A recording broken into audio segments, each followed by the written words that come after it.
ಶ್ರೀ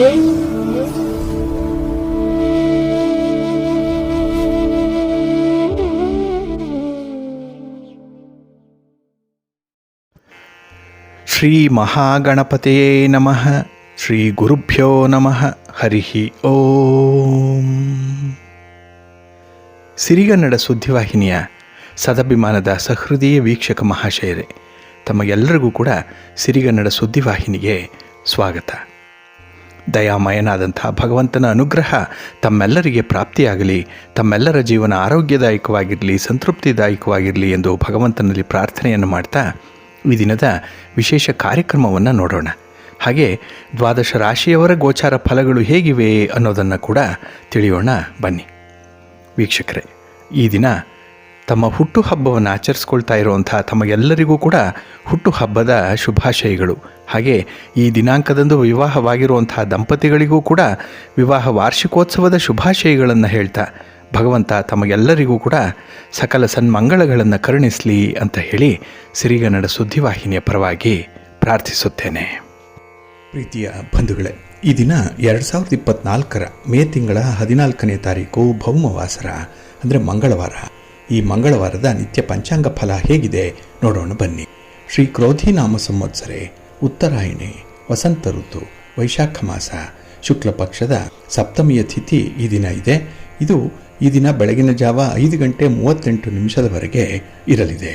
ಈ ದಿನದ ನಕ್ಷತ್ರ ಪುಷ್ಯ ನಕ್ಷತ್ರ. ಇದು ಈ ದಿನ ಮಧ್ಯಾಹ್ನ 2:51 ಇರಲಿದೆ. ನಂತರ ಆಶ್ಲೇಷ ನಕ್ಷತ್ರ ಆರಂಭ ಆಗುತ್ತೆ. ಈ ದಿನದ ಕರ್ಣ ಪೂರ್ವಕರ್ಣ ಗರಜ. ಇದು ಈ ದಿನ ಅಪರಾಹ್ನ 3:31 ಇರಲಿದೆ. ನಂತರ ಉತ್ತರ ಕರ್ಣ ವಣಿಜ ಆರಂಭ ಆಗುತ್ತೆ. ಈ ದಿನದ ಯೋಗ ಗಂಡ ಯೋಗ. ದಿಕ್ಷೂಲೆ ಉತ್ತರ ದಿಕ್ಕು. ಈ ದಿನ ಸೂರ್ಯ ಇರುವಂಥ ರಾಶಿ ವೃಷಭ, ಚಂದ್ರ ಇರುವಂಥ ರಾಶಿ ಕರ್ಕಾಟಕ. ಹಾಗೆ ಈ ದಿನ ರಾಹುಕಾಲ ಇರುವಂಥ ಸಮಯ ಈ ದಿನ ಅಪರಾಹ್ನ 3:30 ಸಂಜೆ 5:05 ಗುಳಿಕ ಕಾಲ ಈ ದಿನ ಮಧ್ಯಾಹ್ನ 12:20 ಮಧ್ಯಾಹ್ನ 1:55 ಇನ್ನು ಯಮಗಂಡ ಕಾಲ ಈ ದಿನ ಬೆಳಿಗ್ಗೆ 9:10 ಬೆಳಿಗ್ಗೆ 10:45 ಇರಲಿದೆ. ಇನ್ನು ಈ ದಿನ ದುಷ್ಟ ಮುಹೂರ್ತ ಇರುವಂತಹ ಸಮಯ ಈ ದಿನ ಬೆಳಿಗ್ಗೆ 8:13 ಬೆಳಿಗ್ಗೆ 9:07 ದುಷ್ಟ ಮುಹೂರ್ತದ ಸಮಯ. ಹಾಗಾಗಿ ಈ ಸಮಯದಲ್ಲಿ ಯಾವುದೇ ಪ್ರಯಾಣವನ್ನಾಗಲಿ ಯಾವುದೇ ಶುಭ ಕಾರ್ಯಗಳನ್ನಾಗಲಿ ಆರಂಭ ಮಾಡಬೇಡಿ. ಏಕೆಂದರೆ ನೀವು ಯಾವುದೇ ಕೆಲಸ ಕಾರ್ಯಗಳನ್ನು ಈ ದುಷ್ಟ ಮುಹೂರ್ತದ ಸಮಯದಲ್ಲಿ ಆರಂಭ ಮಾಡಿದರೆ ಅದರಿಂದ ಬರುವಂತಹ ಫಲಿತಾಂಶಗಳು ಅಷ್ಟೊಂದು ಅನುಕೂಲಕರವಾಗಿ ಇರೋದಿಲ್ಲ. ಆದ್ದರಿಂದಲೇ ಈ ದುಷ್ಟ ಮುಹೂರ್ತವನ್ನು ಅವಾಯ್ಡ್ ಮಾಡುವಂಥದ್ದು ತುಂಬ ಉತ್ತಮ. ಇನ್ನು ಈ ದಿನ ಅಭಿಜಿತ್ ಮುಹೂರ್ತ ಇರುವಂತಹ ಸಮಯ ಈ ದಿನ ಬೆಳಿಗ್ಗೆ 11:50 ಮಧ್ಯಾಹ್ನ 12:44 ಅಭಿಜಿತ್ ಮುಹೂರ್ತ ಇರುವಂತಹ ಸಮಯ. ಇನ್ನು ವಿಶೇಷವಾಗಿ ಈ ದಿನ ಅಮೃತ ಕಾಲ ಇರುವಂತಹ ಸಮಯ ಈ ದಿನ ಬೆಳಿಗ್ಗೆ 6:13 ಬೆಳಿಗ್ಗೆ 7:56 ಅಮೃತ ಕಾಲದ ಸಮಯ. ಇನ್ನು ಈ ದಿನ ಸೂರ್ಯೋದಯ ಆಗುವಂತಹ ಸಮಯ ಪ್ರಾತಃ ಕಾಲ 5:55 ಸೂರ್ಯಾಸ್ತ ಸಂಜೆ 6:36. ಇನ್ನು ಈ ದಿನ ಚಂದ್ರನ ಬಲ ಇರುವಂಥ ರಾಶಿಗಳು ಅಂತ ಹೇಳಿದ್ರೆ ವೃಷಭ, ಕರ್ಕಾಟಕ, ಕನ್ಯಾ, ತುಲ, ಮಕರ ಮತ್ತು ಕುಂಭ. ಈ 6 ರಾಶಿಯವರಿಗೆ ಚಂದ್ರನಿಂದ ಶುಭ ಯೋಗಗಳ ಒಂದು ಫಲ ಇರುತ್ತೆ. ಇನ್ನು ಉಳಿದ 6 ರಾಶಿಯವರಿಗೆ ಮಿಶ್ರ ಫಲದ ಯೋಗ ಇರುತ್ತೆ. ಅದನ್ನು ಮುಂದೆ ದ್ವಾದಶ ರಾಶಿಯವರ ಗೋಚಾರ ಫಲಗಳನ್ನು ನೋಡುವಂತಹ ಸಂದರ್ಭದಲ್ಲಿ ಮತ್ತಷ್ಟು ವಿಚಾರಗಳನ್ನು ತಿಳ್ಕೊಳ್ಳೋಣ. ಇನ್ನು ಈ ದಿನದ ಹೊರದ ಅಧಿಪತಿ ಕುಜ. ಕುಜ ಅಂತ ಹೇಳಿದ್ರೆ ಭೂಮಿಕಾರಕ. ಹಾಗಾಗಿನೇ ಈ ಭೂಮಿಗೆ ಸಂಬಂಧಪಟ್ಟಂತಹ ವಿಚಾರಗಳು, ಸ್ಥಿರಾಸ್ತಿಗೆ ಸಂಬಂಧಪಟ್ಟಂತಹ ವಿಚಾರಗಳು ಈ ದಿನ ಬೆಳಕಿಗೆ ಬರುವಂಥದ್ದಾಗುತ್ತೆ. ಹಾಗಾಗಿ ನಿಮ್ಮ ಮನೆ, ಸೈಟು, ಜಮೀನು ಇತ್ಯಾದಿಗಳನ್ನು ಮಾರಾಟ ಮಾಡುವಂಥದ್ದು, ಖರೀದಿ ಮಾಡುವಂಥದ್ದು ಅಥವಾ ಅದರಲ್ಲಿ ಯಾವುದೇ ರೀತಿಯ ಅಭಿವೃದ್ಧಿ ಕಾರ್ಯಗಳನ್ನು ಮಾಡುವಂಥ ವಿಚಾರಗಳು ಕೂಡ ಈ ದಿನ ತುಂಬ ಫೇವರಬಲ್ ಆಗಿ ನಡೆಯುತ್ತೆ. ಒಟ್ಟಾರೆ ಈ ಆಸ್ತಿಗೆ ಸಂಬಂಧಪಟ್ಟಂತೆ ತುಂಬ ಅನುಕೂಲತೆಗಳು ಇರುತ್ತೆ. ಇನ್ನು ಕುಜ ಶಕ್ತಿಗೆ, ಅಧಿಕಾರಕ್ಕೆ, ಸಾಹಸಕ್ಕೆ, ಆಕ್ರಮಣ ಮಾಡುವಂತಹ ಬುದ್ಧಿ, ಅಹಂಕಾರ ಇವುಗಳಿಗೆಲ್ಲ ಕಾರಕನಾಗಿರುವಂಥವನು. ಹಾಗಾಗಿ ಈ ದಿನ ಯಾರು ಸಾಹಸ ಕೃತ್ಯಗಳನ್ನು ಮಾಡ್ತಾರೆ ಅವರಿಗೆ ತುಂಬ ಅನುಕೂಲತೆಗಳು ಇರುತ್ತೆ. ಹಾಗೆ ಈ ಕ್ರೀಡಾ ಸ್ಪರ್ಧೆಯಲ್ಲಿ ಭಾಗವಹಿಸುವಂಥವರು ಕ್ರೀಡಾಪಟುಗಳಿಗೂ ಕೂಡ ಈ ದಿನ ಚೆನ್ನಾಗಿದೆ. ಯಾವುದೇ ಒಂದು ಫಲಿತಾಂಶ ಕೂಡ ನಿಮ್ಮ ಪರವಾಗಿ ಬರುತ್ತೆ. ಕ್ರೀಡೆಯಲ್ಲಿ ನಿಮ್ಮ ಪ್ರತಿಭೆಗೆ ತಕ್ಕ ಸ್ಥಾನಮಾನ ಈ ದಿನ ಸಿಕ್ಕುವಂಥದ್ದು ಇದೆ. ಇನ್ನು ಸ್ಪರ್ಧಾತ್ಮಕ ಪರೀಕ್ಷೆಗಳನ್ನು ಬರೀತಾ ಇರುವಂಥ ವಿದ್ಯಾರ್ಥಿಗಳಿಗೂ ಕೂಡ ತುಂಬ ಅನುಕೂಲತೆಗಳಿದೆ. ಪರೀಕ್ಷೆಯ ಬಗ್ಗೆ ಒಳ್ಳೆಯ ಮಾರ್ಗದರ್ಶನ ಈ ದಿನ ನಿಮಗೆ ಸಿಕ್ಕುವಂಥದ್ದು ಇದೆ. ಒಟ್ಟಾರೆ ಈ ದಿನ ಕುಜನಿಂದ ವಿಶೇಷವಾದಂತಹ ಕೆಲವು ವಿಚಾರಗಳನ್ನು ತಿಳ್ಕೊಳ್ಳುವಂಥದ್ದು ಕೂಡ ಇದೆ. ಹಾಗೆ ಈ ದಿನ ಇರುವಂಥ ಗುರುಹೋರ ಏನಿದೆ ಇದು ಕೂಡ ಬಹಳ ಚೆನ್ನಾಗಿದೆ. ಎಲ್ಲ ಕೆಲಸ ಕಾರ್ಯಗಳಿಗೂ ಕೂಡ ತುಂಬ ಅನುಕೂಲಕರವಾಗಿರುವಂಥ ಸಂದರ್ಭ ಇದು. ಹಾಗಾಗಿ ಈ ದಿನ ಗುರುಹೋರ ಇರುವಂಥ ಸಮಯ ಬೆಳಿಗ್ಗೆ 4 ಗಂಟೆ 57 ನಿಮಿಷದಿಂದ ಬೆಳಿಗ್ಗೆ 5 ಗಂಟೆ 54 ನಿಮಿಷದವರೆಗೆ. ಇನ್ನು ಮಧ್ಯಾಹ್ನ 12 ಗಂಟೆ 15 ನಿಮಿಷದಿಂದ ಮಧ್ಯಾಹ್ನ 1 ಗಂಟೆ 19 ನಿಮಿಷದವರೆಗೆ. ಇನ್ನು ರಾತ್ರಿ 7 ಗಂಟೆ 33 ನಿಮಿಷದಿಂದ ರಾತ್ರಿ 8 ಗಂಟೆ 29 ನಿಮಿಷದವರೆಗೆ ಗುರುಹೋರ ಇರುವಂಥ ಸಮಯ. ಇದನ್ನು ನೀವು ಅನುಸರಣೆ ಮಾಡಬಹುದು, ಒಳ್ಳೆಯದಾಗತ್ತೆ. ಆದರೆ ಈ ದಿನ ಇರುವಂಥ ಶನಿಹೋರವನ್ನು ಸ್ವಲ್ಪ ಅವಾಯ್ಡ್ ಮಾಡಿ. ಏಕೆ ಅಂತ ಹೇಳಿದ್ರೆ ಈ ಶನಿಹೋರದಲ್ಲಿ ಆರಂಭ ಆಗುವಂಥ ಕೆಲಸ ಕಾರ್ಯಗಳು ಸ್ವಲ್ಪ ನಿಧಾನವಾಗಿ ನಡೀತಾ ಇರುತ್ತೆ, ಮಂದಗತಿಯಲ್ಲಿ ನಡೆಯುತ್ತೆ. ಹಾಗಾಗಿ ಈ ಕೆಲಸಗಳಿಂದ ಬರುವಂಥ ಫಲಿತಾಂಶ ಏನಿದೆ ಅದು ಬಹಳ ನಿಧಾನವಾಗಿ ನಿಮ್ಮ ಕೈ ಸೇರುವಂಥದ್ದು. ಹಾಗಾಗಿನೇ ಈ ಪ್ರಮುಖವಾದಂತಹ ಕೆಲಸ ಕಾರ್ಯಗಳನ್ನು ಆದಷ್ಟು ಶನಿಹೋರದಲ್ಲಿ ಆರಂಭ ಮಾಡಬೇಡಿ. ಇದು ಈ ದಿನ ಬೆಳಿಗ್ಗೆ 11 ಗಂಟೆ 11 ನಿಮಿಷದಿಂದ ಮಧ್ಯಾಹ್ನ 12 ಗಂಟೆ 15 ನಿಮಿಷದವರೆಗೆ. ಇನ್ನು ಸಂಜೆ 6 ಗಂಟೆ 37 ನಿಮಿಷದಿಂದ ರಾತ್ರಿ 7 ಗಂಟೆ 33 ನಿಮಿಷದವರೆಗೆ. ಇನ್ನು ರಾತ್ರಿ 1 ಗಂಟೆ 11 ನಿಮಿಷದಿಂದ ರಾತ್ರಿ 2 ಗಂಟೆ 8 ನಿಮಿಷದವರೆಗೆ ಶನಿಹೋರ ಇರುವಂಥ ಸಮಯ. ಇದನ್ನು ಸ್ವಲ್ಪ ಅವಾಯ್ಡ್ ಮಾಡಿ, ಒಳ್ಳೆಯದಾಗತ್ತೆ. ಅದೇ ರೀತಿ ಈ ದಿನ ಇರುವಂಥ ರವಿಹೋರ ತುಂಬ ಅನುಕೂಲಕರವಾಗಿರುವಂಥದ್ದು. ಅದರಲ್ಲೂ ರಾಜಕಾರಣಿಗಳಿಗೆ ತುಂಬ ವ್ಯವಸ್ಥಿತವಾದಂಥ ಕೆಲಸಗಳಾಗುವಂಥ ಸಮಯ ಈ ದಿನ ಇರುವಂಥ ರವಿಹೋರದಲ್ಲಿ. ಹಾಗೆ ನೀವು ರಾಜಕಾರಣಿಗಳನ್ನು ಭೇಟಿ ಮಾಡುವಂಥದ್ದು, ಅವರಿಂದ ಯಾವುದೇ ರೀತಿಯ ಸಹಾಯ ಸಹಕಾರಗಳನ್ನು ಪಡ್ಕೊಳ್ಬೇಕು ಅಂತ ಇದ್ರೂ ಕೂಡ ಈ ದಿನ ಇರುವಂಥ ರವಿಹೋರದಲ್ಲಿ ನೀವು ಪ್ರಯತ್ನ ಮಾಡಿ, ಒಳ್ಳೆಯ ಫಲ ನಿಮಗೆ ಸಿಕ್ಕತ್ತೆ. ಹಾಗೆ ಸರ್ಕಾರದ ಮಟ್ಟದಲ್ಲಿ ಆಗಬೇಕಾಗಿರುವಂತಹ ಕೆಲಸ ಕಾರ್ಯಗಳು ಅಥವಾ ಸರ್ಕಾರಿ ಇಲಾಖೆಗಳಲ್ಲಿ ಯಾವುದೇ ಕೆಲಸಗಳು ನಿಮಗೆ ಆಗಬೇಕಾಗಿದ್ರೂ ಕೂಡ ಈ ದಿನ ಇರುವಂಥ ರವಿಹೋರದಲ್ಲಿ ಕಚೇರಿಯನ್ನು ಭೇಟಿ ಮಾಡಿ ಒಳ್ಳೆಯ ಫಲಿತಾಂಶಗಳು ನಿಮಗೆ ಸಿಕ್ಕತ್ತೆ. ಹಾಗಾಗಿ ಈ ದಿನ ರವಿಹೋರ ಇರುವಂಥ ಸಮಯ ಬೆಳಿಗ್ಗೆ 6 ಗಂಟೆ 57 ನಿಮಿಷದಿಂದ ಬೆಳಿಗ್ಗೆ 8 ಗಂಟೆ 1 ನಿಮಿಷದವರೆಗೆ. ಇನ್ನು ಮಧ್ಯಾಹ್ನ 2 ಗಂಟೆ 22 ನಿಮಿಷದಿಂದ ಮಧ್ಯಾಹ್ನ 3 ಗಂಟೆ 26 ನಿಮಿಷದವರೆಗೆ. ಹಾಗೆ ರಾತ್ರಿ 9 ಗಂಟೆ 26 ನಿಮಿಷದಿಂದ ರಾತ್ರಿ 10 ಗಂಟೆ 22 ನಿಮಿಷದವರೆಗೆ ರವಿಹೋರ ಇರುವಂಥ ಸಮಯ. ಇದನ್ನು ನೀವು ಅನುಸರಣೆ ಮಾಡ್ಬೋದು. ಆದರೆ ಈ ದಿನ ಇರುವಂಥ ಚಂದ್ರಹೋರವನ್ನು ಸ್ವಲ್ಪ ಅವಾಯ್ಡ್ ಮಾಡಬೇಕಾಗತ್ತೆ. ಅದರಲ್ಲೂ ಹಾಲು, ನೀರು, ಎಣ್ಣೆ, ಪೆಟ್ರೋಲ್, ಕೆಮಿಕಲ್ಸ್ ಇತ್ಯಾದಿ ದ್ರವ ಪದಾರ್ಥಗಳನ್ನು ವ್ಯವಹಾರ ಮಾಡುವಂಥವರು ಸ್ವಲ್ಪ ತಟಸ್ಥರಾಗುವಂಥದ್ದು ಉತ್ತಮ ಈ ದಿನ ಇರುವಂಥ ಚಂದ್ರಹೋರದಲ್ಲಿ. ಇದು ಈ ದಿನ ಬೆಳಿಗ್ಗೆ 10 ಗಂಟೆ 8 ನಿಮಿಷದಿಂದ ಬೆಳಿಗ್ಗೆ 11 ಗಂಟೆ 11 ನಿಮಿಷದವರೆಗೆ. ಇನ್ನು ಸಂಜೆ 5 ಗಂಟೆ 33 ನಿಮಿಷದಿಂದ ಸಂಜೆ 6 ಗಂಟೆ 37 ನಿಮಿಷದವರೆಗೆ. ಹಾಗೆ ರಾತ್ರಿ 12 ಗಂಟೆ 15 ನಿಮಿಷದಿಂದ ರಾತ್ರಿ 1 ಗಂಟೆ 11 ನಿಮಿಷದವರೆಗೆ ಚಂದ್ರಹೋರ ಇರುವಂಥ ಸಮಯ. ಇದನ್ನು ಸ್ವಲ್ಪ ಅವಾಯ್ಡ್ ಮಾಡಿ, ಒಳ್ಳೆಯದಾಗತ್ತೆ. ಬಂಧುಗಳೇ, ಕೆಲವೊಂದು ವಿಚಾರಗಳನ್ನು ಬಹಳ ಸೂಕ್ಷ್ಮವಾಗಿ ನಾವು ಇಲ್ಲಿ ಗಮನಿಸಬೇಕಾಗತ್ತೆ. ಅದರಲ್ಲೂ ನಮ್ಮ ವೀಕ್ಷಕ ಬಂಧುಗಳು ಕೆಲವೊಂದು ಪ್ರಶ್ನೆಗಳನ್ನು ಕೇಳುವಂತಹ ಸಂದರ್ಭದಲ್ಲಿ ಅವರ ವಾಸದ ಮನೆ ಎಲ್ಲಿದೆ ಅಥವಾ ಅವರು ಉದ್ಯೋಗ ಮಾಡ್ತಾ ಇರುವಂಥ ಸ್ಥಳ ಎಲ್ಲಿ, ವ್ಯಾಪಾರ ಮಾಡ್ತಾ ಇರುವಂಥ ಮಳಿಗೆ ಎಲ್ಲಿದೆ ಅನ್ನುವಂಥ ವಿಚಾರವನ್ನು ಕೇಳಿದಾಗ ಅವರು ಕೆಲವೊಬ್ಬರು ಈ ದೇವಾಲಯದ ಪಕ್ಕದಲ್ಲೇ ಇದೆ ಅನ್ನುವಂಥ ವಿಚಾರವನ್ನು ತಿಳಿಸ್ತಾರೆ. ಹಾಗಾಗಿ ಇಲ್ಲಿ ಬಹಳ ವಿಶೇಷವಾಗಿ ದೇವಾಲಯದ ಅಥವಾ ಈ ಮಂದಿರದ ಶಿಖರದ ನೆರಳು ಯಾವುದೇ ಕಾರಣಕ್ಕೂ ಕೂಡ ಮಧ್ಯಾಹ್ನ 3 ಗಂಟೆಯವರೆಗೂ ಕೂಡ ಆ ಮನೆಯ ಮೇಲೆ ಬೀಳಬಾರ್ದು ಅಥವಾ ಆ ಅಂಗಡಿ ಮಳಿಗೆಗಳ ಮೇಲೆ ಬೀಳಬಾರ್ದು. ಇದರಿಂದ ಅಲ್ಲಿ ಸ್ವಲ್ಪ ಆರ್ಥಿಕ ಸಂಕಷ್ಟಗಳು ಉಂಟಾಗುತ್ತೆ ಅನ್ನುವಂಥ ವಿಚಾರವನ್ನು ನಮ್ಮ ಜ್ಯೋತಿಷ್ಯ ಶಾಸ್ತ್ರ ತಿಳಿಸುತ್ತೆ. ಹಾಗಾಗಿ ನಮ್ಮ ಮನೆಗಳಾಗಲಿ, ಅಂಗಡಿಗಾಗಲಿ, ಕಚೇರಿಗಳಾಗಲಿ ಸಾಕಷ್ಟು ದೂರದಲ್ಲಿ ಇರಬೇಕು. ಒಂದು ವೇಳೆ ಈ ದೇವಾಲಯದ ಅಕ್ಕಪಕ್ಕ ಜಾಗ ಬಿಡದೆ ಮನೆಯಲ್ಲಿ ಕಟ್ಟಿದ್ರೆ ಏನೆಲ್ಲ ಅನಾಹುತಗಳಿಗೆ ಕಾರಣವಾಗುತ್ತೆ ಅನ್ನುವಂಥ ಮಾಹಿತಿಯನ್ನು ತಿಳ್ಕೊಳ್ಬೇಕಾಗತ್ತೆ. ಹಾಗಾಗಿ ಯಾರಿಗಾದರೂ ಮನೆ ಆಗಲಿ ಅಥವಾ ನಿಮ್ಮ ಅಂಗಡಿ ಆಗಲಿ ದೇವಾಲಯದ ಪಕ್ಕದಲ್ಲೇ ಏನಾದರೂ ಇದ್ದರೆ ಅದನ್ನು ಆದಷ್ಟು ಬೇಗ ಬದಲಾವಣೆ ಮಾಡುವಂಥ ಒಂದು ಪ್ರಯತ್ನವನ್ನು ಮಾಡಬೇಕಾಗತ್ತೆ. ನೀವು ಈ ಹಳೆಯ ದೇವಸ್ಥಾನಗಳನ್ನು ನೋಡಿ, ಅದರ ಸುತ್ತಲೂ ಒಂದು ಪ್ರಾಕಾರ ಅಂತ ಇರ್ತಾ ಇತ್ತು, ಸುತ್ತಲೂ ಜಾಗವನ್ನು ಬಿಡ್ತಾ ಇದ್ರು. ಆದರೆ ಈಗ ಈ ಭೂಮಿಯ ಬೆಲೆ ಜಾಸ್ತಿ ಆಗಿರೋದ್ರಿಂದ ದೇವಾಲಯ ಆಗಲಿ, ಮಠ ಆಗಲಿ ಅಥವಾ ಯಾವುದೇ ಮಂದಿರ ಆಗಲಿ ಅದರ ಪಕ್ಕದಲ್ಲೇ ಈ ಮನೆ ಮಠಗಳನ್ನು ಕಟ್ಟಿಕೊಳ್ಳುವಂಥದ್ದು ಅಥವಾ ಅಂಗಡಿ ಕಚೇರಿಗಳನ್ನು ತೆರೆಯುವಂಥದ್ದು ಕೂಡ ಇದೆ. ಅಕ್ಕಪಕ್ಕದ ಮನೆಗಳನ್ನೇ ತಿಳುವಳಿಕೆ ಇಲ್ಲದೆ ಕಟ್ಟಿಬಿಡ್ತಾರೆ. ಹಾಗಾಗಿ ಈ ದೇವಾಲಯದಲ್ಲಿ ಶ್ರೀ ಯಂತ್ರವನ್ನು ಪ್ರತಿಷ್ಠಾಪನೆ ಮಾಡಿ ದೇವರ ಮೂರ್ತಿಯನ್ನು ಅಲ್ಲಿ ಪ್ರತಿಷ್ಠಾಪನೆ ಮಾಡಿರ್ತಾರೆ. ಪ್ರತಿನಿತ್ಯ ಅಲ್ಲಿ ಒಂದಲ್ಲ ಒಂದು ರೀತಿಯ ಪೂಜಾ ಕೈಂಕರ್ಯಗಳು ನಡೀತಾ ಇರುತ್ತೆ. ಅಲ್ಲಿ ಈ ಪೂಜೆಗಳನ್ನು ಅನುಷ್ಠಾನ ಮಾಡ್ತಾ ಇದ್ರೆ ಆ ಒಂದು ದೇವಾಲಯದಲ್ಲಿರುವಂಥ ಮೂರ್ತಿಗೆ ಶಕ್ತಿ ಇರುತ್ತೆ. ಅದಕ್ಕಾಗಿಯೇ ಜನ ಅಲ್ಲಿ ಪ್ರವಾಹದಂತೆ ಬರ್ತಾ ಇರ್ತಾರೆ. ದೇವರ ದರ್ಶನ ಮಾಡಿಕೊಂಡು ತಮ್ಮ ಕೋರಿಕೆಗಳನ್ನು, ಬೇಡಿಕೆಗಳನ್ನು ಈಡೇರಿಸ್ಕೊಂಡು ಹೋಗುವಂಥ ಒಂದು ಪದ್ಧತಿಯನ್ನು ನೋಡ್ತಾ ಇರ್ತೇವೆ. ಹಾಗಾಗಿನೇ ಯಾವ ದೇವಸ್ಥಾನ ಒಂದು ಆಕರ್ಷಣೀಯವಾಗಿರುತ್ತೆ, ಅಲ್ಲಿ ಭಕ್ತಾದಿಗಳಿಂದ ತುಂಬಿ ತುಳುಕ್ತಾ ಇರುತ್ತೆ, ಅಂತಹ ಆಸುಪಾಸಿನಲ್ಲಿ ಮನೆಗಳು ಇರಲೇಬಾರದು ಅನ್ನುವಂಥ ಒಂದು ವಿಚಾರ. ಯಾಕೆ ಅಂತ ಹೇಳಿದ್ರೆ, ಈ ಮನೆ ಅನ್ನುವಂಥದ್ದು ಇದ್ದರೆ ಅಲ್ಲಿ ಶೌಚಾಲಯ ಮನೆಯ ಒಳಗೆ ಇರುತ್ತೆ. ಅಲ್ಲಿ ಆ ಪೈಪ್ಲೈನ್ ಏನು ಶೌಚಾಲಯದ್ದು ಅದು ದೇವಾಲಯದ ಗೋಡೆಗಾಗಲಿ ಅಥವಾ ಅದರ ಕಾಂಪೌಂಡ್ಗಾಗಲಿ ಆನಿಕೊಂಡಂತೆ ಇರಲೇಬೇಕಾಗತ್ತೆ. ಅಂಥ ಪರಿಸ್ಥಿತಿಗಳು ಬಂದಿರ್ಬೋದು. ಇದರಿಂದ ತೊಂದರೆಗಳು ತಪ್ಪಿದ್ದಲ್ಲ. ಇನ್ನು ಮನೆಯಲ್ಲಿ ಮುಟ್ಟು ಮೈಲಿಗೆ ಇತ್ಯಾದಿಗಳು ಆಗ್ತಾ ಇರುತ್ತೆ. ಆ ಸಂದರ್ಭದಿಂದ ಕೂಡ ಕೆಲವೊಂದು ಸಮಸ್ಯೆಗಳು ಉದ್ಭವ ಆಗುತ್ತೆ. ಹಾಗಾಗಿ ಮನೆಯಲ್ಲಿ ಕೆಲವೊಂದು ಅನಧಿಕೃತ ಕೆಲಸಗಳು ನಡೀಬಹುದು, ಅಪರಾಧಗಳು ನಡೀಬಹುದು, ಅಶಾಂತಿ ಇರುತ್ತೆ, ಪರಿವಾರದಲ್ಲಿ ಹಿಂಸೆಗಳು ನಡೆಯುವಂಥದ್ದು. ಹಾಗಾಗಿ ಮನೆಯ ಸದಸ್ಯರೇ ಪರಸ್ಪರ ಜಗಳದಲ್ಲಿ ತೊಡಗಿರ್ತಾರೆ. ಕೈ ಮಿಲಾಯಿಸುವಂಥ ಹಂತಕ್ಕೂ ಕೂಡ ಹೋಗಿರೋ ಉದಾಹರಣೆಗಳು ಕೂಡ ಇರುತ್ತೆ. ಇನ್ನು ಸಾಧಾರಣವಾಗಿ ಗಮನಿಸಬೇಕಾಗಿರುವಂಥದ್ದು, ಅಂಥ ಮನೆಗಳಲ್ಲಿ ಅನಾರೋಗ್ಯ, ಯಾರೋ ಒಬ್ಬರು ಹಾಸಿಗೆ ಹಿಡಿದಿರ್ತಾರೆ, ಗುಣಪಡಿಸಲಾಗದಂತಹ ಕಾಯಿಲೆ ಇರುತ್ತೆ. ಇದಕ್ಕಾಗಿ ಹಣವನ್ನು, ಸಮಯವನ್ನು ನೀರಿನಂತೆ ವ್ಯಯ ಮಾಡ್ತಾ ಇರ್ತಾರೆ. ಇದರಿಂದ ರೋಗ ರುಜಿನಗಳು ದಿನೇ ದಿನೇ ಉಲ್ಬಣ ಆಗುತ್ತೆ ಹೊರತು ಕಡಿಮೆ ಅಂತೂ ಆಗಲ್ಲ. ಇನ್ನು ಆ ಪರಿವಾರದಲ್ಲಿ ಇದ್ದಂಥವರ ಹೆಣ್ಣು ಮಕ್ಕಳ ಸೌಂದರ್ಯ ಆಗಲಿ ಅಥವಾ ಅವರ ವಿದ್ಯೆ ಆಗಲಿ, ಹಣಕಾಸಾಗಲಿ ಎಲ್ಲವೂ ಕೂಡ ನಷ್ಟವಾಗಿ ಹೋಗ್ತಾ ಇರುತ್ತೆ. ಅಂದರೆ ದಿನಂಪ್ರತಿ ಅದು ಕಡಿಮೆ ಆಗುತ್ತೆ.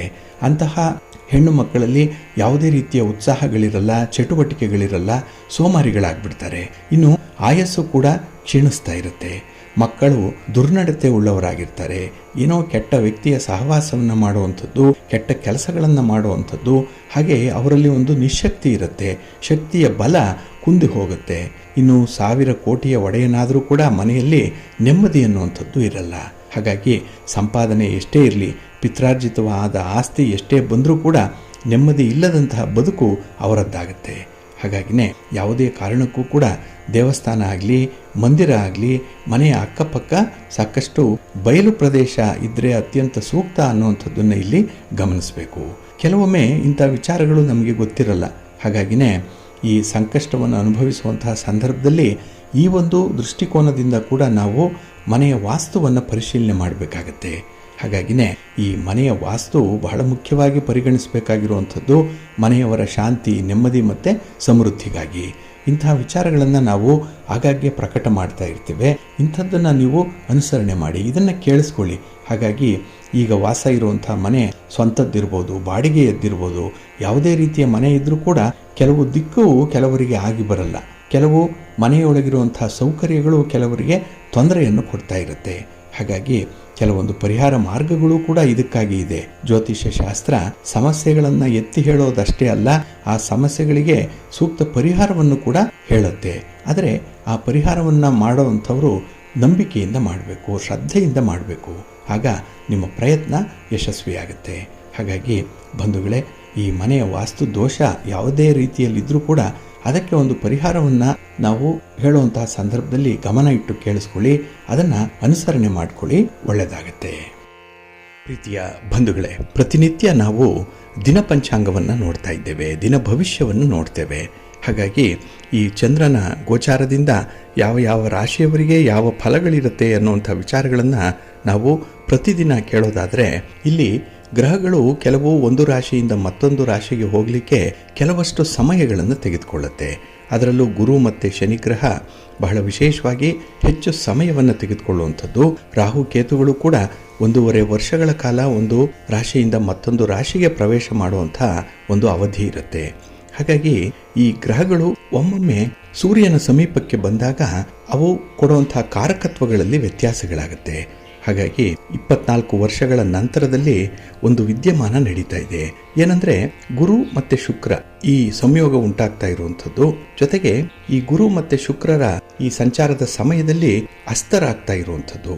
ಹಾಗಾಗಿ ಇಲ್ಲಿ ಏಪ್ರಿಲ್ 28ನೇ ತಾರೀಕು ಮೇಷರಾಶಿಯಲ್ಲಿ ಶುಕ್ರ ಅಸ್ತಮಿಸಿದ್ದಾನೆ. ಇನ್ನು ಮೇ 7ನೇ ತಾರೀಕು ವೃಷಭ ರಾಶಿಯಲ್ಲಿ ಗುರು ಅಸ್ತಮಿಸಿದ್ದಾನೆ. ಈ ರೀತಿಯಾಗಿ 24 ವರ್ಷಗಳ ಬಳಿಕ ಗುರು ಮತ್ತು ಶುಕ್ರ ಒಟ್ಟಾಗಿ ಒಂದೇ ಮನೆಯಲ್ಲಿ ಸೇರಿದ್ದಾರೆ. ಇದರಿಂದ 3 ರಾಶಿಯವರಿಗೆ ಸಂಕಷ್ಟಗಳು ಎದುರಾಗುತ್ತೆ ಅನ್ನುವಂಥ ವಿಚಾರವನ್ನ ಜ್ಯೋತಿಷ್ಯ ಶಾಸ್ತ್ರ ತಿಳಿಸ್ತಾ ಇದೆ. ಇಲ್ಲಿ ಗುರು ಮತ್ತು ಶುಕ್ರ ಬಹಳ ವಿಶೇಷವಾಗಿ ಗಮನಿಸಬೇಕಾಗಿರುವಂತಹ 2 ಗ್ರಹಗಳು. ಯಾಕೆ ಅಂತ ಹೇಳಿದ್ರೆ ರಾಕ್ಷಸರ ಗುರು ಅಂತ ಹೇಳಿ ಖ್ಯಾತವಾಗಿರುವಂತಹ ಶುಕ್ರ ಗ್ರಹ ಮತ್ತೆ ದೇವತೆಗಳ ಗುರು ಅಂತ ಹೇಳಿ ಖ್ಯಾತವಾಗಿರುವಂತಹ ಗುರುಗ್ರಹ ಎರಡಕ್ಕೂ ಕೂಡ ಮಹತ್ವದ ಸ್ಥಾನ ಇದೆ. ಈ 2 ಗ್ರಹಗಳ ಸ್ಥಾನ ಬದಲಾವಣೆ ಇನ್ನು ಉಳಿದ ರಾಶಿಯವರ ಮೇಲೆ ಅತ್ಯಂತ ನೇರವಾದ ಪರಿಣಾಮವನ್ನು ಬೀರುತ್ತೆ. ವಿಶೇಷ ಅಂತ ಹೇಳಿದ್ರೆ ಈ 2 ಗ್ರಹಗಳು ಕೂಡ ಅಸ್ತಮಿಸಿರುವಂಥದ್ದು. ಇಲ್ಲಿ ಏಪ್ರಿಲ್ 28ನೇ ತಾರೀಕು ಮೇಷರಾಶಿಯಲ್ಲಿ ಶುಕ್ರ ಗ್ರಹ ಅಸ್ತಮಿಸಿದ್ರೆ ಮೇ 7ನೇ ತಾರೀಕು ರಾತ್ರಿ ವೃಷಭ ರಾಶಿಯಲ್ಲಿ ಗುರು ಅಸ್ತಮಿಸಿದ್ದಾನೆ. ಇವೆರಡೂ ಗ್ರಹಗಳ ಅಸ್ತಮಿಸಿದ ತಕ್ಷಣ ಶುಭ ಕಾರ್ಯಗಳೆಲ್ಲ ನಿಂತು ಹೋಗಬೇಕು. ಇನ್ನು ಬಹುತೇಕ 1 ತಿಂಗಳು ಯಾವುದೇ ರೀತಿಯ ಶುಭ ಕಾರ್ಯಗಳು ಇರಲ್ಲ. ಇಲ್ಲಿ ಗುರು ಜೂನ್ 6ನೇ ತಾರೀಕು ಉದಯ ಆದರೆ ಶುಕ್ರ ಜೂನ್ 29ನೇ ತಾರೀಕು ಉದಯಿಸ್ತಾನೆ. ಹಾಗಾಗಿನೇ ಈ ಅವಧಿಯಲ್ಲಿ ಮನೆಯಲ್ಲಿ ಯಾವುದೇ ಶುಭ ಕಾರ್ಯಗಳು ನಡೆಯಲ್ಲ. ಜೊತೆಗೆ 24 ವರ್ಷಗಳ ಬಳಿಕ ಒಟ್ಟಾಗಿ ಈ 2 ಗ್ರಹಗಳು ಸೇರಿರೋದ್ರಿಂದ ಒಂದೇ ಸಮಯದಲ್ಲಿ ಅಸ್ತಮಿಸ್ತಾ ಇರೋದ್ರಿಂದ ಕೆಲವು ರಾಶಿಯವರು ತೊಂದರೆಗಳನ್ನು ಅನುಭವಿಸಬೇಕಾಗತ್ತೆ. ಆರ್ಥಿಕವಾಗಿ ತೊಂದರೆಗಳು ಎದುರಾಗುವಂಥ ಸಾಧ್ಯತೆಗಳಿದೆ. ಹಾಗಾಗಿ ಆ ರಾಶಿಗಳ ಬಗ್ಗೆ ಕೆಲವೊಂದು ಮಾಹಿತಿಗಳನ್ನು ನೋಡೋಣ.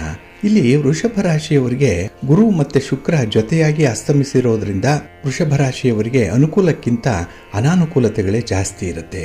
ಏಕೆಂದ್ರೆ ವ್ಯಯಸ್ಥಾನದಲ್ಲಿ ಇವರಿಗೆ ಈ ಗುರು ಮತ್ತು ಶುಕ್ರರ ಅಸ್ತ ಉಂಟಾಗ್ತಾ ಇರುವಂಥದ್ದು. ಈ ಸಂದರ್ಭದಲ್ಲಿ ವೃಷಭ ರಾಶಿಯವರು ವೃತ್ತಿ ಸಂಬಂಧಿತವಾದಂತಹ ತೊಂದರೆಗಳನ್ನು ಎದುರಿಸಬೇಕಾಗತ್ತೆ. ಹಲವಾರು ಸಮಸ್ಯೆಗಳು ಕಾಡುವಂಥ ಸಾಧ್ಯತೆಗಳು ಜಾಸ್ತಿ ಇರುತ್ತೆ. ಸಣ್ಣ ಸಣ್ಣ ಕೆಲಸಗಳನ್ನು ಮಾಡಲಿಕ್ಕೂ ಕೂಡ ಹೆಚ್ಚಿನ ಶ್ರಮ ಹಾಕಬೇಕಾಗತ್ತೆ. ಇನ್ನು ಮೇಲಧಿಕಾರಿಗಳ ಜೊತೆಯಲ್ಲಿ ಮನಸ್ತಾಪಗಳು ಉಂಟಾಗುವಂಥದ್ದು, ಹಾಗೆ ಒತ್ತಡದ ಪರಿಸ್ಥಿತಿಯಲ್ಲೇ ಕೆಲಸವನ್ನು ಎದುರಿಸಬೇಕಾಗತ್ತೆ. ಸಹೋದ್ಯೋಗಿಗಳ ಜೊತೆಗೂ ಕೂಡ ಸಂಬಂಧ ಹದಗೆಡುವಂಥ ಸಾಧ್ಯತೆ ಬಹಳಷ್ಟು ಮಟ್ಟಿಗೆ ಇರುತ್ತೆ. ಇನ್ನು ಇವರಿಗೆ ತಾಳ್ಮೆ ಬಹಳ ಮುಖ್ಯವಾಗಿ ಈ ಸಂದರ್ಭದಲ್ಲಿ ಬೇಕಾಗಿರುವಂಥದ್ದು. ತಾಳ್ಮೆಗೆಟ್ಟಷ್ಟು ಒತ್ತಡ ಹೆಚ್ಚಾಗುತ್ತೆ, ಅಶಾಂತಿ ಉಂಟಾಗುತ್ತೆ. ಹಾಗಾಗಿ ವ್ಯವಹಾರ ನಡೆಸ್ತಾ ಇರುವಂಥವ್ರಿಗೂ ಕೂಡ ಅಷ್ಟೊಂದು ಅನುಕೂಲಕರವಾದಂತಹ ಸನ್ನಿವೇಶಗಳಿಲ್ಲ. ಇವ್ರಿಗೂ ಕೂಡ ಒಂದು ಸಮಸ್ಯೆ ಇದೆ. ಹಣಕಾಸಿನ ಪರಿಸ್ಥಿತಿ ಸರಿ ಇರಲ್ಲ, ಹೆಚ್ಚು ಖರ್ಚಾಗುತ್ತೆ, ಸಾಲ ಮಾಡಬೇಕಾಗತ್ತೆ, ಉಳಿತಾಯ ಮಾಡಿದಂತಹ ಹಣ ಅದು ಕೂಡ ಖರ್ಚಾಗತ್ತೆ. ಹಾಗಾಗಿ ನಿಮ್ಮ ಒಂದು ಪರಿಸ್ಥಿತಿ ಕೂಡ ನಿಮ್ಮನ್ನು ಧೃತಿಗೆಡಿಸುವಂತಹ ಸ್ಥಿತಿಯಲ್ಲಿ ಇಟ್ಬಿಡುತ್ತೆ. ಆದರೆ ನೀವು ಯಾವುದೇ ಸಮಯ ಬಂದರೂ ಕೂಡ ತುಂಬ ಸಂಯಮದಿಂದ ಇರಬೇಕು. ಜೊತೆಗೆ ಆರೋಗ್ಯ ಕೂಡ ಕೈ ಕೊಡಬಹುದು. ಹಾಗಾಗಿ ನಿಮ್ಮ ಒಂದು ಆರೋಗ್ಯದ ಕಡೆ ಕೂಡ ನೀವು ಗಮನ ಕೊಡಬೇಕಾಗತ್ತೆ. ಇನ್ನು ಗುರುತರವಾದಂತಹ ಜವಾಬ್ದಾರಿಯೊಂದು ನಿಮ್ಮ ಹೆಗಲ ಮೇಲೆ ಬರುವಂಥ ಸಾಧ್ಯತೆಗಳಿರುತ್ತೆ. ಪ್ರೀತಿ ಪ್ರೇಮದ ಜೀವನದಲ್ಲೂ ಕೂಡ ಅಡೆತಡೆಗಳು ಉಂಟಾಗುವಂಥದ್ದು, ಸವಾಲಿನ ಪರಿಸ್ಥಿತಿ ಎದುರಾಗುತ್ತೆ. ವೈವಾಹಿಕ ಸಂಬಂಧದಲ್ಲಿಯೂ ಸಂತೋಷದ ಸನ್ನಿವೇಶಗಳು ತುಂಬ ಕಡಿಮೆ ಇರುತ್ತೆ. ಅಶಾಂತಿಯೇ ಹೆಚ್ಚಾಗಿರುವಂಥದ್ದು. ಈ ಸಂದರ್ಭದಲ್ಲಿ ಬಹಳ ಸಂಯಮದಿಂದ ಹೊಂದಾಣಿಕೆಯಿಂದ ಜೀವನವನ್ನು ಮುಂದುವರಿಸಿ ಒಳ್ಳೆಯದಾಗುತ್ತೆ. ಇನ್ನು ವಿಶೇಷವಾಗಿ ಸಿಂಹರಾಶಿಯವರು ಗಮನಿಸಬೇಕಾಗಿರುವಂಥದ್ದು ಗುರು ಮತ್ತು ಶುಕ್ರ ಇವರಿಬ್ಬರೂ ಕೂಡ ವೃತ್ತಿ ಜೀವನದಲ್ಲಿ ದೊಡ್ಡ ದೊಡ್ಡ ಸಮಸ್ಯೆಗಳನ್ನೇ ತಂದೊಡ್ಡುವಂಥವರು. ಹಾಗಾಗಿ ಯಾವುದೇ ರೀತಿಯ ಕೆಲಸಗಳು ಸುಲಭವಾಗಿ ಆಗಲ್ಲ. ನಿಮ್ಮ ಪ್ರಯಾಣವನ್ನು ತೆಗೆದುಕೊಂಡ್ರೆ ಅದು ಕೂಡ ನಿಮಗೆ ತ್ರಾಸದಾಯಕವಾಗಿರುತ್ತೆ. ಇನ್ನು ಕೆಲಸಕ್ಕೆ ಸಂಬಂಧಪಟ್ಟಂತೆ ದೂರದ ಊರಿಗೆ ಪ್ರವಾಸ ಮಾಡಬೇಕಾಗಿ ಬರಬಹುದು, ಪರಸ್ಥಳ ವಾಸ ಇರಬಹುದು. ಜೊತೆಗೆ ನಿಮ್ಮ ಶ್ರಮಕ್ಕೆ ತಕ್ಕ ಫಲ ಸಿಕ್ಕಲ್ಲ. ಹಾಗಾಗಿ ಎಲ್ಲ ಬಾಬ್ತಿನಲ್ಲೂ ಕೂಡ ನಷ್ಟಗಳೇ ಉಂಟಾಗ್ತಾ ಇರುತ್ತೆ. ಇನ್ನು ಒಂದು ಸಣ್ಣ ಕೆಲಸವನ್ನು ಮಾಡಬೇಕು ಇದ್ರೂ ಕೂಡ ನೀವು ಬೇರೆಯವರ ಬೆಂಬಲವನ್ನು ಯಾಚಿಸಬೇಕಾಗತ್ತೆ. ಹಾಗಾಗಿ ಮಕ್ಕಳ ವಿಚಾರದಲ್ಲಾಗಲಿ ನಿಮ್ಮ ಕುಟುಂಬಸ್ಥರ ವಿಚಾರದಲ್ಲಾಗಲಿ ನಿಮಗೆ ಹೆಚ್ಚು ಒತ್ತಡದ ಪರಿಸ್ಥಿತಿಗಳು ಉಂಟಾಗುತ್ತೆ. ಮಕ್ಕಳೇ ನಿಮ್ಮ ಕುಟುಂಬದ ಮಾನ ಮರ್ಯಾದೆಯನ್ನು ಕಳೆಯುವಂಥ ಸಾಧ್ಯತೆ ಕೂಡ ಇರುತ್ತೆ. ಇನ್ನು ಕೆಲಸದ ವಿಚಾರದಲ್ಲಿ ನಿಮಗೆ ತುಂಬ ಅತೃಪ್ತಿ ಇರುತ್ತೆ. ಹಾಗೆ ಪದೇ ಪದೇ ಹಿನ್ನಡೆ ಉಂಟಾಗುವಂಥದ್ದು. ನೀವು ಎಷ್ಟೇ ಮುತುವರ್ಜಿಯಿಂದ ಕೆಲಸ ಮಾಡಿದ್ರೂ ಕೂಡ ಎಲ್ಲೋ ಒಂದು ಕಡೆ ವೈಫಲ್ಯ ಎದುರಿಗೆ ಕಾಣಿಸ್ತಾ ಇರುತ್ತೆ. ಹಾಗಾಗಿ ಹಣಕಾಸಿನ ನಷ್ಟದ ಜೊತೆಗೆ ಆರೋಗ್ಯ ಸಮಸ್ಯೆ ಕೂಡ ಇರುತ್ತೆ. ಹಾಗಾಗಿ ಹೊರಗಡೆ ಓಡಾಡಿ ಕೆಲಸವನ್ನು ಮಾಡಿಕೊಳ್ಳಿಕ್ಕೆ ನಿಮಗೆ ಆರೋಗ್ಯ ಸಪೋರ್ಟಿವ್ ಆಗಿರಲ್ಲ. ಹಾಗೆ ಪ್ರೀತಿ ಪ್ರೇಮದ ಜೀವನದಲ್ಲೂ ಕೂಡ ಕೆಲವೊಂದು ತೊಂದರೆಗಳನ್ನು ಎದುರಿಸಬೇಕಾಗತ್ತೆ. ಮಾತು ವಿಪರೀತ ಕಠಿಣವಾಗಿರುತ್ತೆ, ಕಠೋರವಾಗಿರುತ್ತೆ. ಹಾಗಾಗಿನೇ ನಿಮ್ಮ ಮಾತನ್ನು ಕೇಳಿಸ್ಕೊಂಡಂಥವ್ರಿಗೆ ಕಿರಿಕಿರಿ ಉಂಟಾಗುವಂಥದ್ದು, ಪತಿ ಪತ್ನಿಯರ ಮಧ್ಯೆ ದಾಂಪತ್ಯ ವಿರಹ ಉಂಟಾಗುವಂಥದ್ದು, ಕಲಹಗಳು ಉಂಟಾಗುತ್ತೆ. ವಿಚ್ಛೇದನವರೆಗೂ ಕೂಡ ಈ ಒಂದು ಸಮಸ್ಯೆ ತಲುಪುವಂಥ ಸಾಧ್ಯತೆಗಳಿರುತ್ತೆ. ಹಾಗಾಗಿ ಈ ಮುನಿಸು, ಮನಸ್ತಾಪ, ಕಿರಿಕಿರಿ ಇವುಗಳನ್ನೆಲ್ಲ ಸ್ವಲ್ಪ ನಿಯಂತ್ರಣದಲ್ಲಿ ಇಟ್ಕೊಳ್ಬೇಕು. ಹಾಗೆ ನಿಮ್ಮ ಕೌಟುಂಬಿಕ ಜೀವನ ಕೂಡ ಏರುಪೇರಿನಿಂದ ಇರೋದರಿಂದ ನಿಮಗೆ ಸಹನೆ, ಸಂಯಮ ಅನ್ನುವಂಥದ್ದು ತುಂಬ ಬೇಕಾಗುತ್ತೆ. ಹಾಗೆ ನಿಮ್ಮ ಮನಸ್ಸು ಯಾವಾಗಲೂ ಕೂಡ ಏಕಾಗ್ರತೆಯತ್ತ ಇರಲಿ. ಕೆಲಸದಲ್ಲಿ ನಿಮಗೆ ಆಸಕ್ತಿಯನ್ನು ಹೆಚ್ಚಿಸ್ಕೊಳ್ಳಿ, ಒಳ್ಳೆಯದಾಗತ್ತೆ. ಇನ್ನು ವೃಶ್ಚಿಕ ರಾಶಿಯವರಿಗೆ ಶುಕ್ರ ಮತ್ತು ಗುರು ಅಸ್ತಮಿಸಿರುವಂಥ ವಿಚಾರ ಏನಿದೆ ಅದು ಕೂಡ ತೊಂದರೆಗೆ ಕಾರಣವಾಗುವಂಥದ್ದು, ಮಿಶ್ರ ಫಲಗಳನ್ನು ತರುವಂಥ ಸಾಧ್ಯತೆಗಳು ಜಾಸ್ತಿ ಇರುತ್ತೆ. ಹಾಗಾಗಿ ಅನಾನುಕೂಲಗಳ ಮಧ್ಯದಲ್ಲೇ ನೀವು ಜೀವನ ನಿರ್ವಹಣೆಯನ್ನು ಮಾಡಬೇಕಾಗತ್ತೆ. ಎಲ್ಲವೂ ಇದೆ, ಆದರೆ ಯಾವುದೂ ಇಲ್ಲ ಅನ್ನುವಂಥ ಒಂದು ಪರಿಸ್ಥಿತಿ ಇರುತ್ತೆ. ಏಕೆಂದರೆ ಸೌಕರ್ಯಗಳು, ಸೌಲಭ್ಯಗಳು ನಿಮಗೆ ಒದಗಿ ಬಂದರೂ ಕೂಡ ಅದನ್ನು ಅನುಭವಿಸುವಂಥ ಯೋಗ ನಿಮಗೆ ಅಷ್ಟಕ್ಕಷ್ಟೇ ಇರುವಂಥದ್ದು. ಹಾಗಾಗಿ ಅದೃಷ್ಟದ ಬೆಂಬಲ ನಿಮಗೆ ಇರಲ್ಲ. ಆದ್ದರಿಂದ ಮಾಡುವಂಥ ಪ್ರತಿ ಕೆಲಸದಲ್ಲೂ ಕೂಡ ಅಡೆತಡೆಗಳು ಎದುರಾಗ್ತಾ ಇರುವಂಥದ್ದು. ಇನ್ನು ವೃತ್ತಿ ಜೀವನದಲ್ಲಿ ಸಣ್ಣ ಕೆಲಸವನ್ನು ಪೂರ್ಣ ಮಾಡಲಿಕ್ಕೂ ಅಸಾಧ್ಯವಾಗುತ್ತೆ. ಹಾಗಾಗಿ ಕೆಲಸ ಕಾರ್ಯಗಳು ಅರ್ಧಂಬರ್ಧಕ್ಕೆ ನಿಲ್ಲುವಂಥದ್ದು. ಪುನಃ ಮತ್ತೆ ಹೊಸದಾಗಿ ಕೆಲಸವನ್ನು ಆರಂಭ ಮಾಡಬೇಕು. ಇದರಿಂದ ನಿಮ್ಮ ಶ್ರಮ, ಸಮಯ, ಹಣ ಎಲ್ಲವೂ ಕೂಡ ವ್ಯರ್ಥವಾಗಿ ಹೋಗುತ್ತೆ. ಇನ್ನು ಈ ದಿನ ಬೇರೆಯವರಿಂದ ಯಾವುದೇ ರೀತಿಯ ನೆರವುಗಳು ಸಿಕ್ಕಲ್ಲ. ಬದಲಾಗಿ ನಿಮ್ಮ ಬಗ್ಗೆನೇ ದೋಷಾರೋಪಣೆಗಳ ಸುರಿಮಳೆ ಆಗುವಂಥದ್ದು ಇರುತ್ತೆ. ಇನ್ನು ವಿಶೇಷವಾಗಿ ಮನೆಯಲ್ಲಾಗಲಿ, ಹೊರಗಡೆ ಆಗಲಿ, ಉದ್ಯೋಗದಲ್ಲಾಗಲಿ, ವ್ಯಾಪಾರ ಕ್ಷೇತ್ರದಲ್ಲಾಗಲಿ ಒತ್ತಡದ ವಾತಾವರಣ ಸೃಷ್ಟಿಯಾಗಿಬಿಡುತ್ತೆ. ಇದನ್ನು ನಿಭಾಯಿಸುವಂಥದ್ದೇ ನಿಮಗೆ ಬಹಳ ಕಷ್ಟ ಸಾಧ್ಯವಾಗುತ್ತೆ. ಹಾಗಾಗಿ ಪ್ರತಿ ವ್ಯವಹಾರದ ಸಂದರ್ಭದಲ್ಲೂ ಕೂಡ ನೀವು ತುಂಬ ಎಚ್ಚರಿಕೆಯಿಂದ ಇರಬೇಕು. ವ್ಯಾಪಾರದಲ್ಲಿ ನಷ್ಟ ಉಂಟಾದರೂ ಕೂಡ ಹೆಚ್ಚು ಸಾಲವನ್ನು ಮಾಡಲಿಕ್ಕೆ ಹೋಗಬೇಡಿ. ಸಾಲ ತಂದು ಮತ್ತೊಂದು ಸಾಲವನ್ನು ತೀರಿಸಬೇಕು ಅನ್ನುವಂಥ ಒಂದು ಯೋಜನೆ ಇದ್ದರೆ ಅದನ್ನು ಈಗಲೇ ನಿಲ್ಲಿಸುವಂಥದ್ದು ಬಹಳ ಉತ್ತಮ. ಇನ್ನು ಪಾಲುದಾರಿಕೆಯಲ್ಲಿ ಕೆಲವೊಂದು ಸಮಸ್ಯೆಗಳಿದೆ. ಹಾಗಾಗಿ ಪಾರ್ಟ್ನರ್ಶಿಪ್ಪಲ್ಲಿ ವ್ಯವಹಾರ ಮಾಡ್ತಾ ಇರುವಂಥವರು ಆದಷ್ಟು ಮಾತನ್ನು ಕಡಿಮೆ ಮಾಡಿ ನಿಮ್ಮ ಕೆಲಸವನ್ನು ಹೆಚ್ಚು ಮಾಡಬೇಕಾಗತ್ತೆ. ಇನ್ನು ನಿಮ್ಮ ಪಾಲುದಾರರ ಜೊತೆಯಲ್ಲಿ ಹೊಂದಾಣಿಕೆ ಮಾಡಿಕೊಳ್ಳುವಂಥದ್ದು ಕೂಡ ನಿಮಗೆ ಕಷ್ಟವಾಗುತ್ತೆ. ಹಾಗಾಗಿ ಅಸಹನೀಯ ಪರಿಸ್ಥಿತಿಯನ್ನು ಎದುರಿಸಬೇಕಾಗತ್ತೆ. ಹಾಗೆ ಈ ಉಳಿತಾಯ ಮಾಡಿರುವಂಥ ಹಣ, ಆ ಹಣದ ಗಂಟು ನಿಧಾನವಾಗಿ ಕರಗುವಂಥದ್ದು ಕೂಡ ಇದೆ. ಅದಕ್ಕಾಗಿಯೇ ಮನೆಯಲ್ಲಿರುವಂಥ ಒಡವೆ ಅಥವಾ ಬೇರೆ ಯಾವುದೇ ಬೆಲೆ ಬಾಳುವ ವಸ್ತುಗಳನ್ನು ಅಡ ಇಡುವಂಥ ಸಾಧ್ಯತೆಗಳು ಕೂಡ ಬರ್ಬೋದು. ಹಾಗಾಗಿ ಹಣಕಾಸಿನ ನಿರ್ವಹಣೆ ನಿಮಗೆ ಅಷ್ಟಕ್ಕಷ್ಟೇ ಇರುವಂಥದ್ದು. ಹಾಗಾಗಿನೇ ಈ ಶುಕ್ರನಿಂದ ಬರುವಂಥ ಕಾರಕಗಳೇನಿದೆ ಅದು ವೈವಾಹಿಕ ಬದುಕಿರ್ಬೋದು, ಹಣ ಸಂಪಾದನೆ ಇರ್ಬೋದು, ನಿಮ್ಮ ಉದ್ಯೋಗ, ನಿಮ್ಮ ವ್ಯಾಪಾರ ಇವೆಲ್ಲವಕ್ಕೂ ಕೂಡ ಪೆಟ್ಟಾಗುವಂಥ ಸಾಧ್ಯತೆಗಳಿದೆ. ಹಾಗೆ ನಿಮ್ಮ ಆರೋಗ್ಯ ಸಮಸ್ಯೆ ಕೂಡ ಉಲ್ಬಣ ಆಗುವಂಥದ್ದು. ಎಲ್ಲ ಒಂದು ಕಡೆ ಸುಂದರವಾಗಿರುವಂಥ ಮುಖಕ್ಕೆ ಗಾಯಗಳಾಗುವಂಥದ್ದು, ಚರ್ಮ ರೋಗ ಬರುವಂಥದ್ದು, ಇದನ್ನು ನೀವು ಸ್ವಲ್ಪ ಸೂಕ್ಷ್ಮವಾಗಿ ಗಮನಿಸ್ಕೊಳ್ಬೇಕಾಗತ್ತೆ. ಹಾಗಾಗಿನೇ ಈ ಸಂದರ್ಭ ನೀವು ಎಚ್ಚರಿಕೆಯಿಂದನೇ ಇರಬೇಕು. ಹಾಗಾಗಿ ಬಂಧುಗಳೇ, ಈ 3 ರಾಶಿಯವರಿಗೆ ಶುಕ್ರ ಅಸ್ತನಾಗಿರುವಂಥದ್ದು, ಗುರು ಅಸ್ತನಾಗಿರುವಂಥ ಈ ಒಂದು ಸಂದರ್ಭದಲ್ಲಿ ಸ್ವಲ್ಪ ಹಿನ್ನಡೆಯನ್ನು ಅನುಭವಿಸಬೇಕಾಗತ್ತೆ. ಹಾಗಾಗಿ ಈ ಗುರು ಶುಕ್ರ ಮತ್ತೆ ಉದಯ ಆಗುವವರೆಗೂ ಕೂಡ ಎಚ್ಚರಿಕೆಯಿಂದ ಇರಿ. ಇನ್ನು ನಿಮಗೆ ಗೋಚಾರದಲ್ಲಿ ಪ್ರತಿನಿತ್ಯ ಈ ರೀತಿಯ ಫಲಾಫಲಗಳು ವ್ಯತ್ಯಾಸಗಳಾಗುವಂಥದ್ದು ಇದೆ. ಆದರೆ ಒಟ್ಟಾರೆ ಗಮನಿಸಿದ್ರೆ ನಿಮ್ಮ ಈ ಹಣಕಾಸಿನ ಪರಿಸ್ಥಿತಿ, ವೈವಾಹಿಕ ಜೀವನದ ಪರಿಸ್ಥಿತಿ ಸ್ವಲ್ಪ ಏರುಪೇರಿನಿಂದ ಕೂಡಿರುತ್ತೆ. ಅದಕ್ಕಾಗಿ ಕೆಲವೊಂದು ಪರಿಹಾರ ಕ್ರಮಗಳನ್ನು ಕೂಡ ನೀವು ಅನುಸರಣೆ ಮಾಡಬಹುದು. ಗುರುವಿನ ಹಾಗೆ ಶುಕ್ರನ ಅನುಗ್ರಹವನ್ನು ಪಡ್ಕೊಳ್ಳಿಕ್ಕೆ ಕೆಲವೊಂದು ಕ್ರಮಗಳನ್ನು ಅನುಸರಣೆ ಮಾಡಬೇಕಾಗತ್ತೆ. ಹಾಗಾಗಿ ನಾವು ತಿಳಿಸುವಂತಹ ಈ ಪರಿಹಾರ ಕ್ರಮಗಳನ್ನು ನೀವು ಆಗಾಗ್ಗೆ ಕೇಳಿಸ್ಕೊಳ್ತಾ ಇದ್ದೀರಿ. ಅದರಲ್ಲಿ ಬಹಳ ಮುಖ್ಯವಾಗಿ ನೀವು ಮಹಾಲಕ್ಷ್ಮಿಯನ್ನು ಆರಾಧನೆ ಮಾಡಿ, ಮಹಾವಿಷ್ಣುವನ್ನು ಆರಾಧನೆ ಮಾಡಿ, ಮಹಾಲಕ್ಷ್ಮಿಗೆ ಸಂಬಂಧಪಟ್ಟಂತಹ ಸ್ತೋತ್ರಗಳನ್ನು ಹೇಳ್ಕೊಳ್ತಾ ಇರಿ.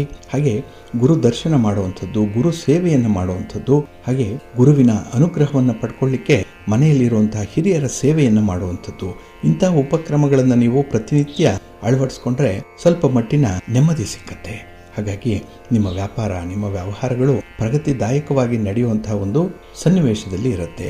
ಇದು ಮನಸ್ಸಿಗೆ ನಿಧಾನವಾಗಿ ನಿಮಗೆ ಸಂತೋಷವನ್ನು ತರುವಂಥದ್ದು, ಜೀವನದಲ್ಲಿ ನಿಧಾನವಾಗಿ ಭದ್ರತೆಯನ್ನು ಒದಗಿಸಿಕೊಡುವಂಥ ವಿಚಾರಗಳಿದು. ಹಾಗಾಗಿ ಇಂತಹ ಸೂಕ್ಷ್ಮ ವಿಚಾರಗಳನ್ನು ನೀವು ಆಗಾಗ್ಗೆ ತಿಳ್ಕೊಳ್ತಾ ಇರಬೇಕು. ಈ ಗ್ರಹಗಳ ಸ್ಥಾನ ಬದಲಾವಣೆ ಏನಿದೆ, ರಾಶಿ ಬದಲಾವಣೆ ಏನಿದೆ, ಅದು ಎಲ್ಲರಿಗೂ ಕೂಡ ಸರ್ವಮಾನ್ಯವಾದಂತಹ ಫಲಿತಾಂಶಗಳನ್ನು ಕೊಡಲ್ಲ, ಅನುಕೂಲತೆಗಳನ್ನು ತರಲ್ಲ. ಹಾಗಾಗಿ ಕೆಲವೊಂದು ಗ್ರಹಗಳ ಸಂಯೋಗ ಇರ್ಬೋದು, ಕೆಲವೊಂದು ಗ್ರಹಗಳ ದೃಷ್ಟಿ ಇರ್ಬೋದು, ಅಥವಾ ಈ ಗ್ರಹಗಳು ಉಚ್ಚ ಸ್ಥಾನಕ್ಕೆ ಬರುವಂಥದ್ದು, ನೀಚ ಸ್ಥಾನಕ್ಕೆ ಬರುವಂಥದ್ದು, ಇನ್ನು ಗ್ರಹಗಳ ಹಿಮ್ಮುಖ ಚಲನೆ ಇರ್ಬೋದು, ಗ್ರಹಗಳು ಅಸ್ತರಾಗುವಂತಹ ಸಂದರ್ಭಗಳಿರ್ಬೋದು. ಇವುಗಳಿಂದ ದಶಾಭುಕ್ತಿಯ ಸಮಯದಲ್ಲೂ ಕೂಡ ಫಲಾಫಲಗಳು ವ್ಯತ್ಯಾಸದಿಂದ ಕೂಡಿರುತ್ತೆ. ಹಾಗಾಗಿನೇ ಸೂಚಿಸುವಂತಹ ಸಣ್ಣ ಪುಟ್ಟ ಪರಿಹಾರ ಕ್ರಮಗಳನ್ನು ಅನುಸರಣೆ ಮಾಡ್ತಾ ಇರಿ. ಇದರಿಂದ ನಿಧಾನ ಆದರೂ ಕೂಡ ಆ ಗ್ರಹಗಳ ಅನುಗ್ರಹವನ್ನು ಪಡ್ಕೊಳ್ಳಿಕ್ಕೆ ಸಾಧ್ಯವಾಗುತ್ತೆ. ಹಾಗಾಗಿ ಕೆಲಸ ಕಾರ್ಯಗಳಲ್ಲಿ ಯಶಸ್ಸು, ಹಾಗೆ ಜೀವನದಲ್ಲಿ ಪ್ರಗತಿ, ಇನ್ನು ಆರೋಗ್ಯದಲ್ಲಿ ಚೇತರಿಕೆ ಉಂಟಾಗುವಂಥ ಎಲ್ಲ ಅವಕಾಶಗಳು ಕೂಡ ನಿಮ್ಮ ಕೈಯಲ್ಲೇ ಇದೆ. ಇದನ್ನು ನೀವು ಅನುಸರಣೆ ಮಾಡಿ ಒಳ್ಳೆಯದಾಗತ್ತೆ. ಪ್ರೀತಿಯ ಬಂಧುಗಳೇ, ಇನ್ನು ಮುಂದೆ ದ್ವಾದಶ ರಾಶಿಯವರ ಗೋಚಾರ ಫಲಗಳು ಹೇಗಿವೆ ನೋಡೋಣ ಬನ್ನಿ. ಮೊದಲಿಗೆ ಮೇಷರಾಶಿಯವರಿಗೆ ಈ ದಿನ ಮಿಶ್ರ ಫಲಗಳಿರುವಂಥ ದಿನ. ಅದಕ್ಕಾಗಿಯೇ ಈ ದಿನ ಪರಿಸ್ಥಿತಿಗೆ ಅನುಗುಣವಾಗಿ ನಿಮ್ಮ ಒಂದು ಸಿದ್ಧಾಂತವನ್ನು ಬದಲಾವಣೆ ಮಾಡಿಕೊಳ್ಬೇಕಾಗತ್ತೆ. ಅಡಾಪ್ಟಬಿಲಿಟಿ ಬೇಕು, ಹೊಂದಾಣಿಕೆ ಬೇಕು. ಹಾಗಾಗಿ ನಿಮ್ಮ ಧ್ಯೇಯ ಏನೇ ಇರಲಿ, ನಿಮ್ಮ ಗುರಿ ಏನೇ ಇರಲಿ, ಪರಿಸ್ಥಿತಿ ಅದಕ್ಕೆ ವಿರುದ್ಧವಾಗಿದ್ದರೆ ಅಂಥದ್ದನ್ನು ಕೈ ಬಿಡುವಂಥದ್ದು ಸೂಕ್ತ. ಹಾಗಾಗಿ ಬುದ್ಧಿವಂತಿಕೆಯ ನಡೆ ಅಂತ ಹೇಳಿದ್ರೆ ಗಾಳಿ ಬಂದಾಗ ತೋರ್ಕೊಳ್ಬೇಕು. ಇನ್ನು ಬಹಳ ವಿಶೇಷವಾಗಿ ನಿಮ್ಮ ಮಾತಿನ ಹಿಂದೆ ಮನಸ್ಸು ಕೆಲಸ ಮಾಡ್ತಾ ಇರುತ್ತೆ.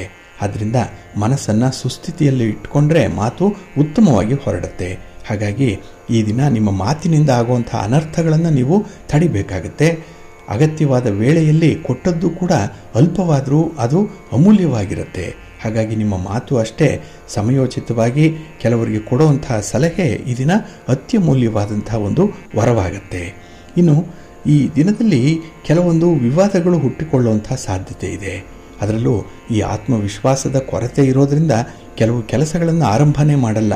ಇನ್ನೂ ಸಮಯ ಬಂದಿಲ್ಲ ಅಂತ ಹೇಳೇ ಮುಂದಕ್ಕೆ ಹಾಕುವಂಥ ಒಂದು ಸ್ವಭಾವ ಇದೆ. ಹಾಗೆ ಈ ದಿನ ಸ್ವಲ್ಪ ಸೋಮಾರಿತನ ಕಾಡುವಂಥದ್ದು ಕೂಡ ಇದೆ. ಹಾಗಾಗಿನೇ ಈ ದಿನದಲ್ಲಿ ಕೆಲಸ ಕಾರ್ಯಗಳಲ್ಲಿ ಆಸಕ್ತಿ ಕಡಿಮೆ ಇರುವಂಥದ್ದು, ಇದರಿಂದ ಆದಾಯ ಕಡಿಮೆ ಆಗುತ್ತೆ, ಖರ್ಚುಗಳು ವಿಪರೀತ ಆಗುವಂಥದ್ದು ಕೂಡ ಇದೆ. ಇನ್ನು ನಿಮ್ಮ ಹಠದ ಸ್ವಭಾವಕ್ಕೆ ನಿಮ್ಮ ಸಂಗಾತಿ ಪ್ರೀತಿಪಾತ್ರರು ಬೇಸರಗೊಳ್ಳುವಂಥದ್ದು ಕೂಡ ಇದೆ. ಇದರಿಂದ ತಾತ್ಕಾಲಿಕವಾಗಿ ಅವರು ದೂರ ಆಗಬಹುದು. ಆದರೂ ಕೂಡ ಕೆಲವರು ನಿಮ್ಮನ್ನೇ ನೋಯಿಸಿ ನಿಮ್ಮಿಂದಲೇ ತಮಗೆ ನೋವಾಗಿದೆ ಅಂತ ಹೇಳಿ ನಟನೆ ಮಾಡುವಂಥವರು ನಿಮ್ಮ ಸುತ್ತಮುತ್ತ ಇದ್ದಾರೆ. ಹಾಗಾಗಿ ನೀವು ಎಷ್ಟೇ ಸಹಾಯ ಮಾಡಿರಲಿ, ಎಷ್ಟೇ ತ್ಯಾಗ ಮಾಡಿರಲಿ, ಅದು ಈ ದಿನ ಲೆಕ್ಕಕ್ಕೆ ಬರಲ್ಲ. ಆದರೆ ಅವರು ಮಾಡುವಂಥ ಒಂದು ಸಣ್ಣ ವಿಚಾರ ಕೂಡ ಅದು ಹೈಲೈಟ್ ಆಗಿಬಿಡುತ್ತೆ. ಹಾಗಾಗಿನೇ ಈ ದಿನ ಅಸ್ತವ್ಯಸ್ತವಾಗಿರುವಂಥ ಸಂದರ್ಭ ಇದೆ. ಸ್ವಲ್ಪ ಎಚ್ಚರಿಕೆಯಿಂದ ಮುಂದುವರಿರಿ. ನಿಮ್ಮ ಇಷ್ಟ ದೇವರನ್ನು ಆರಾಧನೆ ಮಾಡಿಕೊಳ್ಳಿ, ಶಿವ ಪಾರ್ವತಿಯರ ದರ್ಶನ ಮಾಡಿಕೊಳ್ಳಿ. ಈ ದಿನ ಶಿವಸ್ತೋತ್ರ ಹೇಳ್ಕೊಳ್ಳಿ, ಒಳ್ಳೆಯದಾಗತ್ತೆ. ನಿಮ್ಮ ಅದೃಷ್ಟದ ಬಣ್ಣ ನೇರಳೆ, ಅದೃಷ್ಟದ ದಿಕ್ಕು ಈಶಾನ್ಯ ದಿಕ್ಕು, ಅದೃಷ್ಟ ಸಂಖ್ಯೆ 1. ವೃಷಭ ರಾಶಿಯವರಿಗೆ ಈ ದಿನ ಲಾಭದಾಯಕವಾದಂತಹ ದಿನ. ಅದರಲ್ಲೂ ನಿಮ್ಮ ಕೆಲಸ ಕಾರ್ಯಗಳಿಂದ, ನಿಮ್ಮ ಚಟುವಟಿಕೆಗಳಿಂದ, ನಿಮ್ಮ ಸ್ವಂತ ವ್ಯಾಪಾರದಿಂದ ಈ ದಿನ ನೀವು ನಿರೀಕ್ಷಿತ ರೀತಿಯಲ್ಲಿ ಒಂದು ಪ್ರಗತಿಯನ್ನು ಕಾಣ್ತೀರಿ. ಹಾಗೆ ಕೆಲಸ ಕಾರ್ಯಗಳು ನಿರಂತರವಾಗಿ ನಡೀತಾ ಇರುತ್ತೆ, ಎಲ್ಲೂ ಕೂಡ ನಿಲ್ಲಲ್ಲ. ಹಾಗಾಗಿ ಕೆಲಸಕ್ಕೆ ಬೇಕಾದಂತಹ ಸಂಪನ್ಮೂಲಗಳನ್ನು ಬಹಳ ಚೆನ್ನಾಗಿ ಒದಗಿಸ್ಕೊಡ್ತೀರಿ. ಈ ದಿನದಲ್ಲಿ ಅರ್ಥಪೂರ್ಣವಾದಂತಹ ಕೆಲಸಗಳು ನಡೆಯುತ್ತೆ. ಹಾಗೆ ಈ ದಿನ ಗುರು ಹಿರಿಯರ ಮಾರ್ಗದರ್ಶನದಲ್ಲಿ ಕೆಲವೊಂದು ಕೆಲಸಗಳನ್ನು ಮುಂದುವರಿಸುವಂಥದ್ದು ಕೂಡ ಇದೆ. ಒಟ್ಟಾರೆ ಈ ದಿನ ನಿಮ್ಮ ಪ್ರಯತ್ನಕ್ಕೆ ಎಲ್ಲೂ ಕೂಡ ಸೋಲಿಲ್ಲ. ನಿಮ್ಮ ಒಂದು ಶ್ರಮಕ್ಕೆ ತಕ್ಕಂತಹ ಒಂದು ಫಲಿತಾಂಶ ನಿಮಗೆ ಸಿಕ್ಕತ್ತೆ. ಹಾಗೆ ಈ ದಿನ ಹಣಕಾಸಿನ ವಿಚಾರದಲ್ಲಿ ಸ್ವಲ್ಪ ಒತ್ತಡ ಹೆಚ್ಚಾಗಬಹುದು. ಅದನ್ನು ಕೂಡ ನಿಮ್ಮ ಸ್ನೇಹಿತರ ನೆರವಿನಿಂದ ಬಹಳ ಚೆನ್ನಾಗಿ ನಿಭಾಯಿಸ್ತೀರಿ. ಉದ್ಯೋಗ ಕ್ಷೇತ್ರದಲ್ಲಿ ನಿಮ್ಮ ಮನದಾಳದಂತೆ ಬದಲಾವಣೆಗಳು ಉಂಟಾಗುವಂಥದ್ದು ಇದೆ. ನಿಮ್ಮ ಆಸೆ ಪೂರೈಸಲ್ಪಡುತ್ತೆ ಈ ದಿನದಲ್ಲಿ. ಇನ್ನು ಕುಟುಂಬ ಸದಸ್ಯರಲ್ಲಿ ಹಣಕಾಸಿನ ಸಂಬಂಧಿತವಾದಂತಹ ಭಿನ್ನಾಭಿಪ್ರಾಯಗಳಿರುತ್ತೆ. ಅದನ್ನು ಈ ದಿನ ಉಪಶಮನ ಮಾಡಲಿಕ್ಕೆ ಒಂದು ಪ್ರಯತ್ನವನ್ನು ಕೂಡ ಮಾಡ್ತೀರಿ. ಹಾಗಾಗಿ ನಿಮ್ಮ ಕುಟುಂಬದಲ್ಲೇ ಆಗಲಿ, ನಿಮ್ಮ ಸ್ನೇಹಿತರ ವಲಯದಲ್ಲೇ ಆಗಲಿ, ಯಾವುದೇ ರೀತಿಯ ಭಿನ್ನಾಭಿಪ್ರಾಯಗಳಿದ್ರೂ ಕೂಡ ಅದನ್ನು ನೀವು ನ್ಯಾಯಾಧೀಶನ ಸ್ಥಾನದಲ್ಲಿ ನಿಂತು ಪರಿಹಾರ ಮಾಡುವಂಥ ಒಂದು ಪ್ರಯತ್ನವನ್ನು ಮಾಡ್ತೀರಿ. ಒಟ್ಟಾರೆ ಎಲ್ಲರೂ ಕೂಡ ನೆಮ್ಮದಿಯಿಂದ ಇರಬೇಕು ಅನ್ನುವಂಥದ್ದೇ ನಿಮ್ಮ ಈ ದಿನದ ಅಜೆಂಡಾ ಆಗಿರುತ್ತೆ. ಇನ್ನು ಈ ದಿನ ಕುಟುಂಬದ ಹಿರಿಯರ ನಂಬಿಕೆಯನ್ನು ಉಳಿಸ್ಕೊಳ್ಳಿಕ್ಕೆ ನೀವು ತುಂಬ ಶ್ರಮ ಪಡ್ತೀರಿ. ಅದರಲ್ಲಿ ಯಶಸ್ಸನ್ನು ಕೂಡ ಪಡ್ಕೊಳ್ತೀರಿ. ಹಾಗೆ ನಿಮ್ಮ ಸುತ್ತಮುತ್ತ ಇರುವಂತಹ ಕೆಲವು ವ್ಯಕ್ತಿಗಳು ಕೆಟ್ಟ ಹವ್ಯಾಸಗಳನ್ನು ಹೊಂದಿರುವಂಥವ್ರು. ಹಾಗಾಗಿ ಕೆಟ್ಟ ಅಭ್ಯಾಸಗಳಿದ್ದರೆ ಅವರನ್ನು ಬದಲಾವಣೆ ಮಾಡ್ಬೋದು. ಆದರೆ ಕೆಟ್ಟ ಆಲೋಚನೆ ಇರುವಂಥವ್ರನ್ನ ಎಂದಿಗೂ ಕೂಡ ಬದಲಾವಣೆ ಮಾಡಲಿಕ್ಕೆ ಸಾಧ್ಯ ಇಲ್ಲ. ಅಂಥ ಪ್ರಯತ್ನವನ್ನು ಕೂಡ ಈ ದಿನ ಮಾಡಬೇಡಿ. ಈ ದಿನ ನಿಮ್ಮ ಮನೆ ದೇವರನ್ನು ಸ್ಮರಣೆ ಮಾಡಿಕೊಳ್ಳಿ. ಹಾಗೆ ಶ್ರೀರಾಮ ಭುಜಂಗ ಸ್ತೋತ್ರವನ್ನು ಹೇಳ್ಕೊಳ್ಳಿ.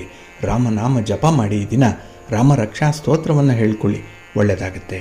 ನಿಮ್ಮ ಅದೃಷ್ಟದ ಬಣ್ಣ ನೇರಳೆ, ಅದೃಷ್ಟದ ದಿಕ್ಕು ಪೂರ್ವ ದಿಕ್ಕು, ಅದೃಷ್ಟ ಸಂಖ್ಯೆ 1. ಮಿಥುನ ರಾಶಿ. ಮಿಥುನ ರಾಶಿಯವರಿಗೆ ಈ ದಿನ ದ್ವಿತೀಯದಲ್ಲಿ ಚಂದ್ರ ಇರುವಂಥ ದಿನ, ಧನಸ್ಥಾನದಲ್ಲಿ ಚಂದ್ರ.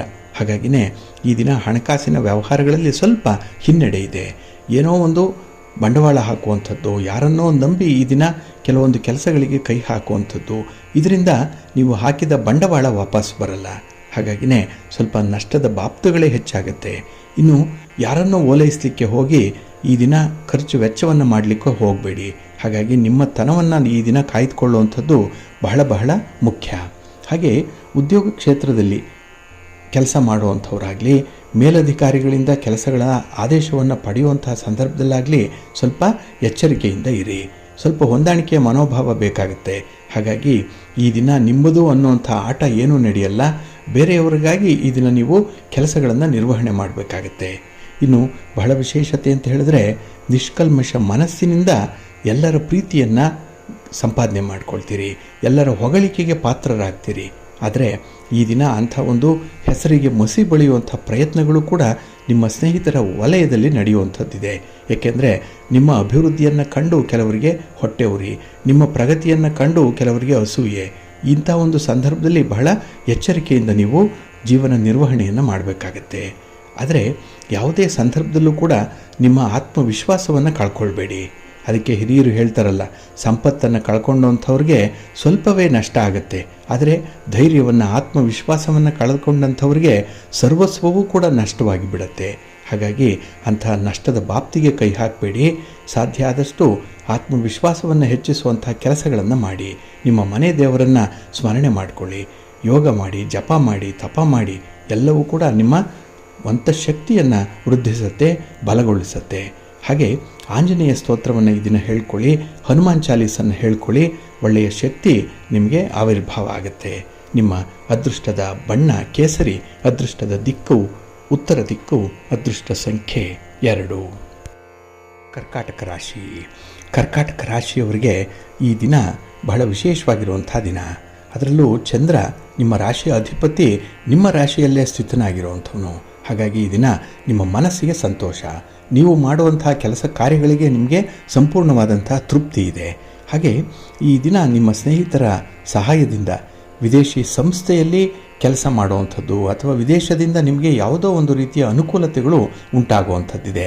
ಹಾಗಾಗಿ ನಿಮ್ಮ ಸ್ವಂತ ನೆಲದಲ್ಲಿ ನಿಮಗೆ ಎಷ್ಟು ಮಾನ್ಯತೆ ಇದೆಯೋ ಹಾಗೆ ಹೊರಗಿನ ನೆಲದಲ್ಲಿ, ವಿದೇಶದಲ್ಲಿ ಅಥವಾ ಹೊರ ಪ್ರಪಂಚದಲ್ಲೂ ಕೂಡ ನಿಮ್ಮ ಹೆಸರು, ನಿಮ್ಮ ಒಂದು ಎಫರ್ಟ್ ಏನಿದೆ ಅದು ಹೆಚ್ಚಿನ ಪ್ರತಿಫಲವನ್ನು ಪಡ್ಕೊಳ್ಳುತ್ತೆ. ಹಾಗೆ ಈ ದಿನ ವ್ಯಾಪಾರ ವ್ಯವಹಾರಗಳಲ್ಲಿ ಒಂದು ಆತಂಕದ ಛಾಯೆ ಇರ್ಬೋದು, ಏನೋ ಒಂದು ಭಯದ ಹೆದರಿಕೆಯ ವಾತಾವರಣ ಇರ್ಬೋದು. ಅದನ್ನು ನಿಭಾಯಿಸಲಿಕ್ಕೆ ಈ ದಿನ ಕೆಲವೊಂದು ತಜ್ಞರನ್ನು ಭೇಟಿ ಮಾಡುವಂಥದ್ದು, ಅವರ ಮಾರ್ಗದರ್ಶನವನ್ನು ಪಡ್ಕೊಳ್ಳುವಂಥದ್ದು ಕೂಡ ಇದೆ. ಹಾಗೆ ಉನ್ನತ ವಿದ್ಯಾಭ್ಯಾಸ ಮಾಡುವಂಥ ವಿದ್ಯಾರ್ಥಿಗಳಿಗೆ ತುಂಬ ಉತ್ತಮ ಅವಕಾಶಗಳು ಈ ದಿನ ಬರುವಂಥದ್ದು ಇದೆ. ಇನ್ನು ಹಣಕಾಸಿನ ವಿಚಾರದಲ್ಲಿ ಯಾವುದೇ ರೀತಿಯ ಭಿನ್ನಾಭಿಪ್ರಾಯಗಳಿದ್ದರೂ ಕೂಡ ಅದನ್ನು ಬಗೆಹರಿಸ್ಕೊಳ್ತೀರಿ.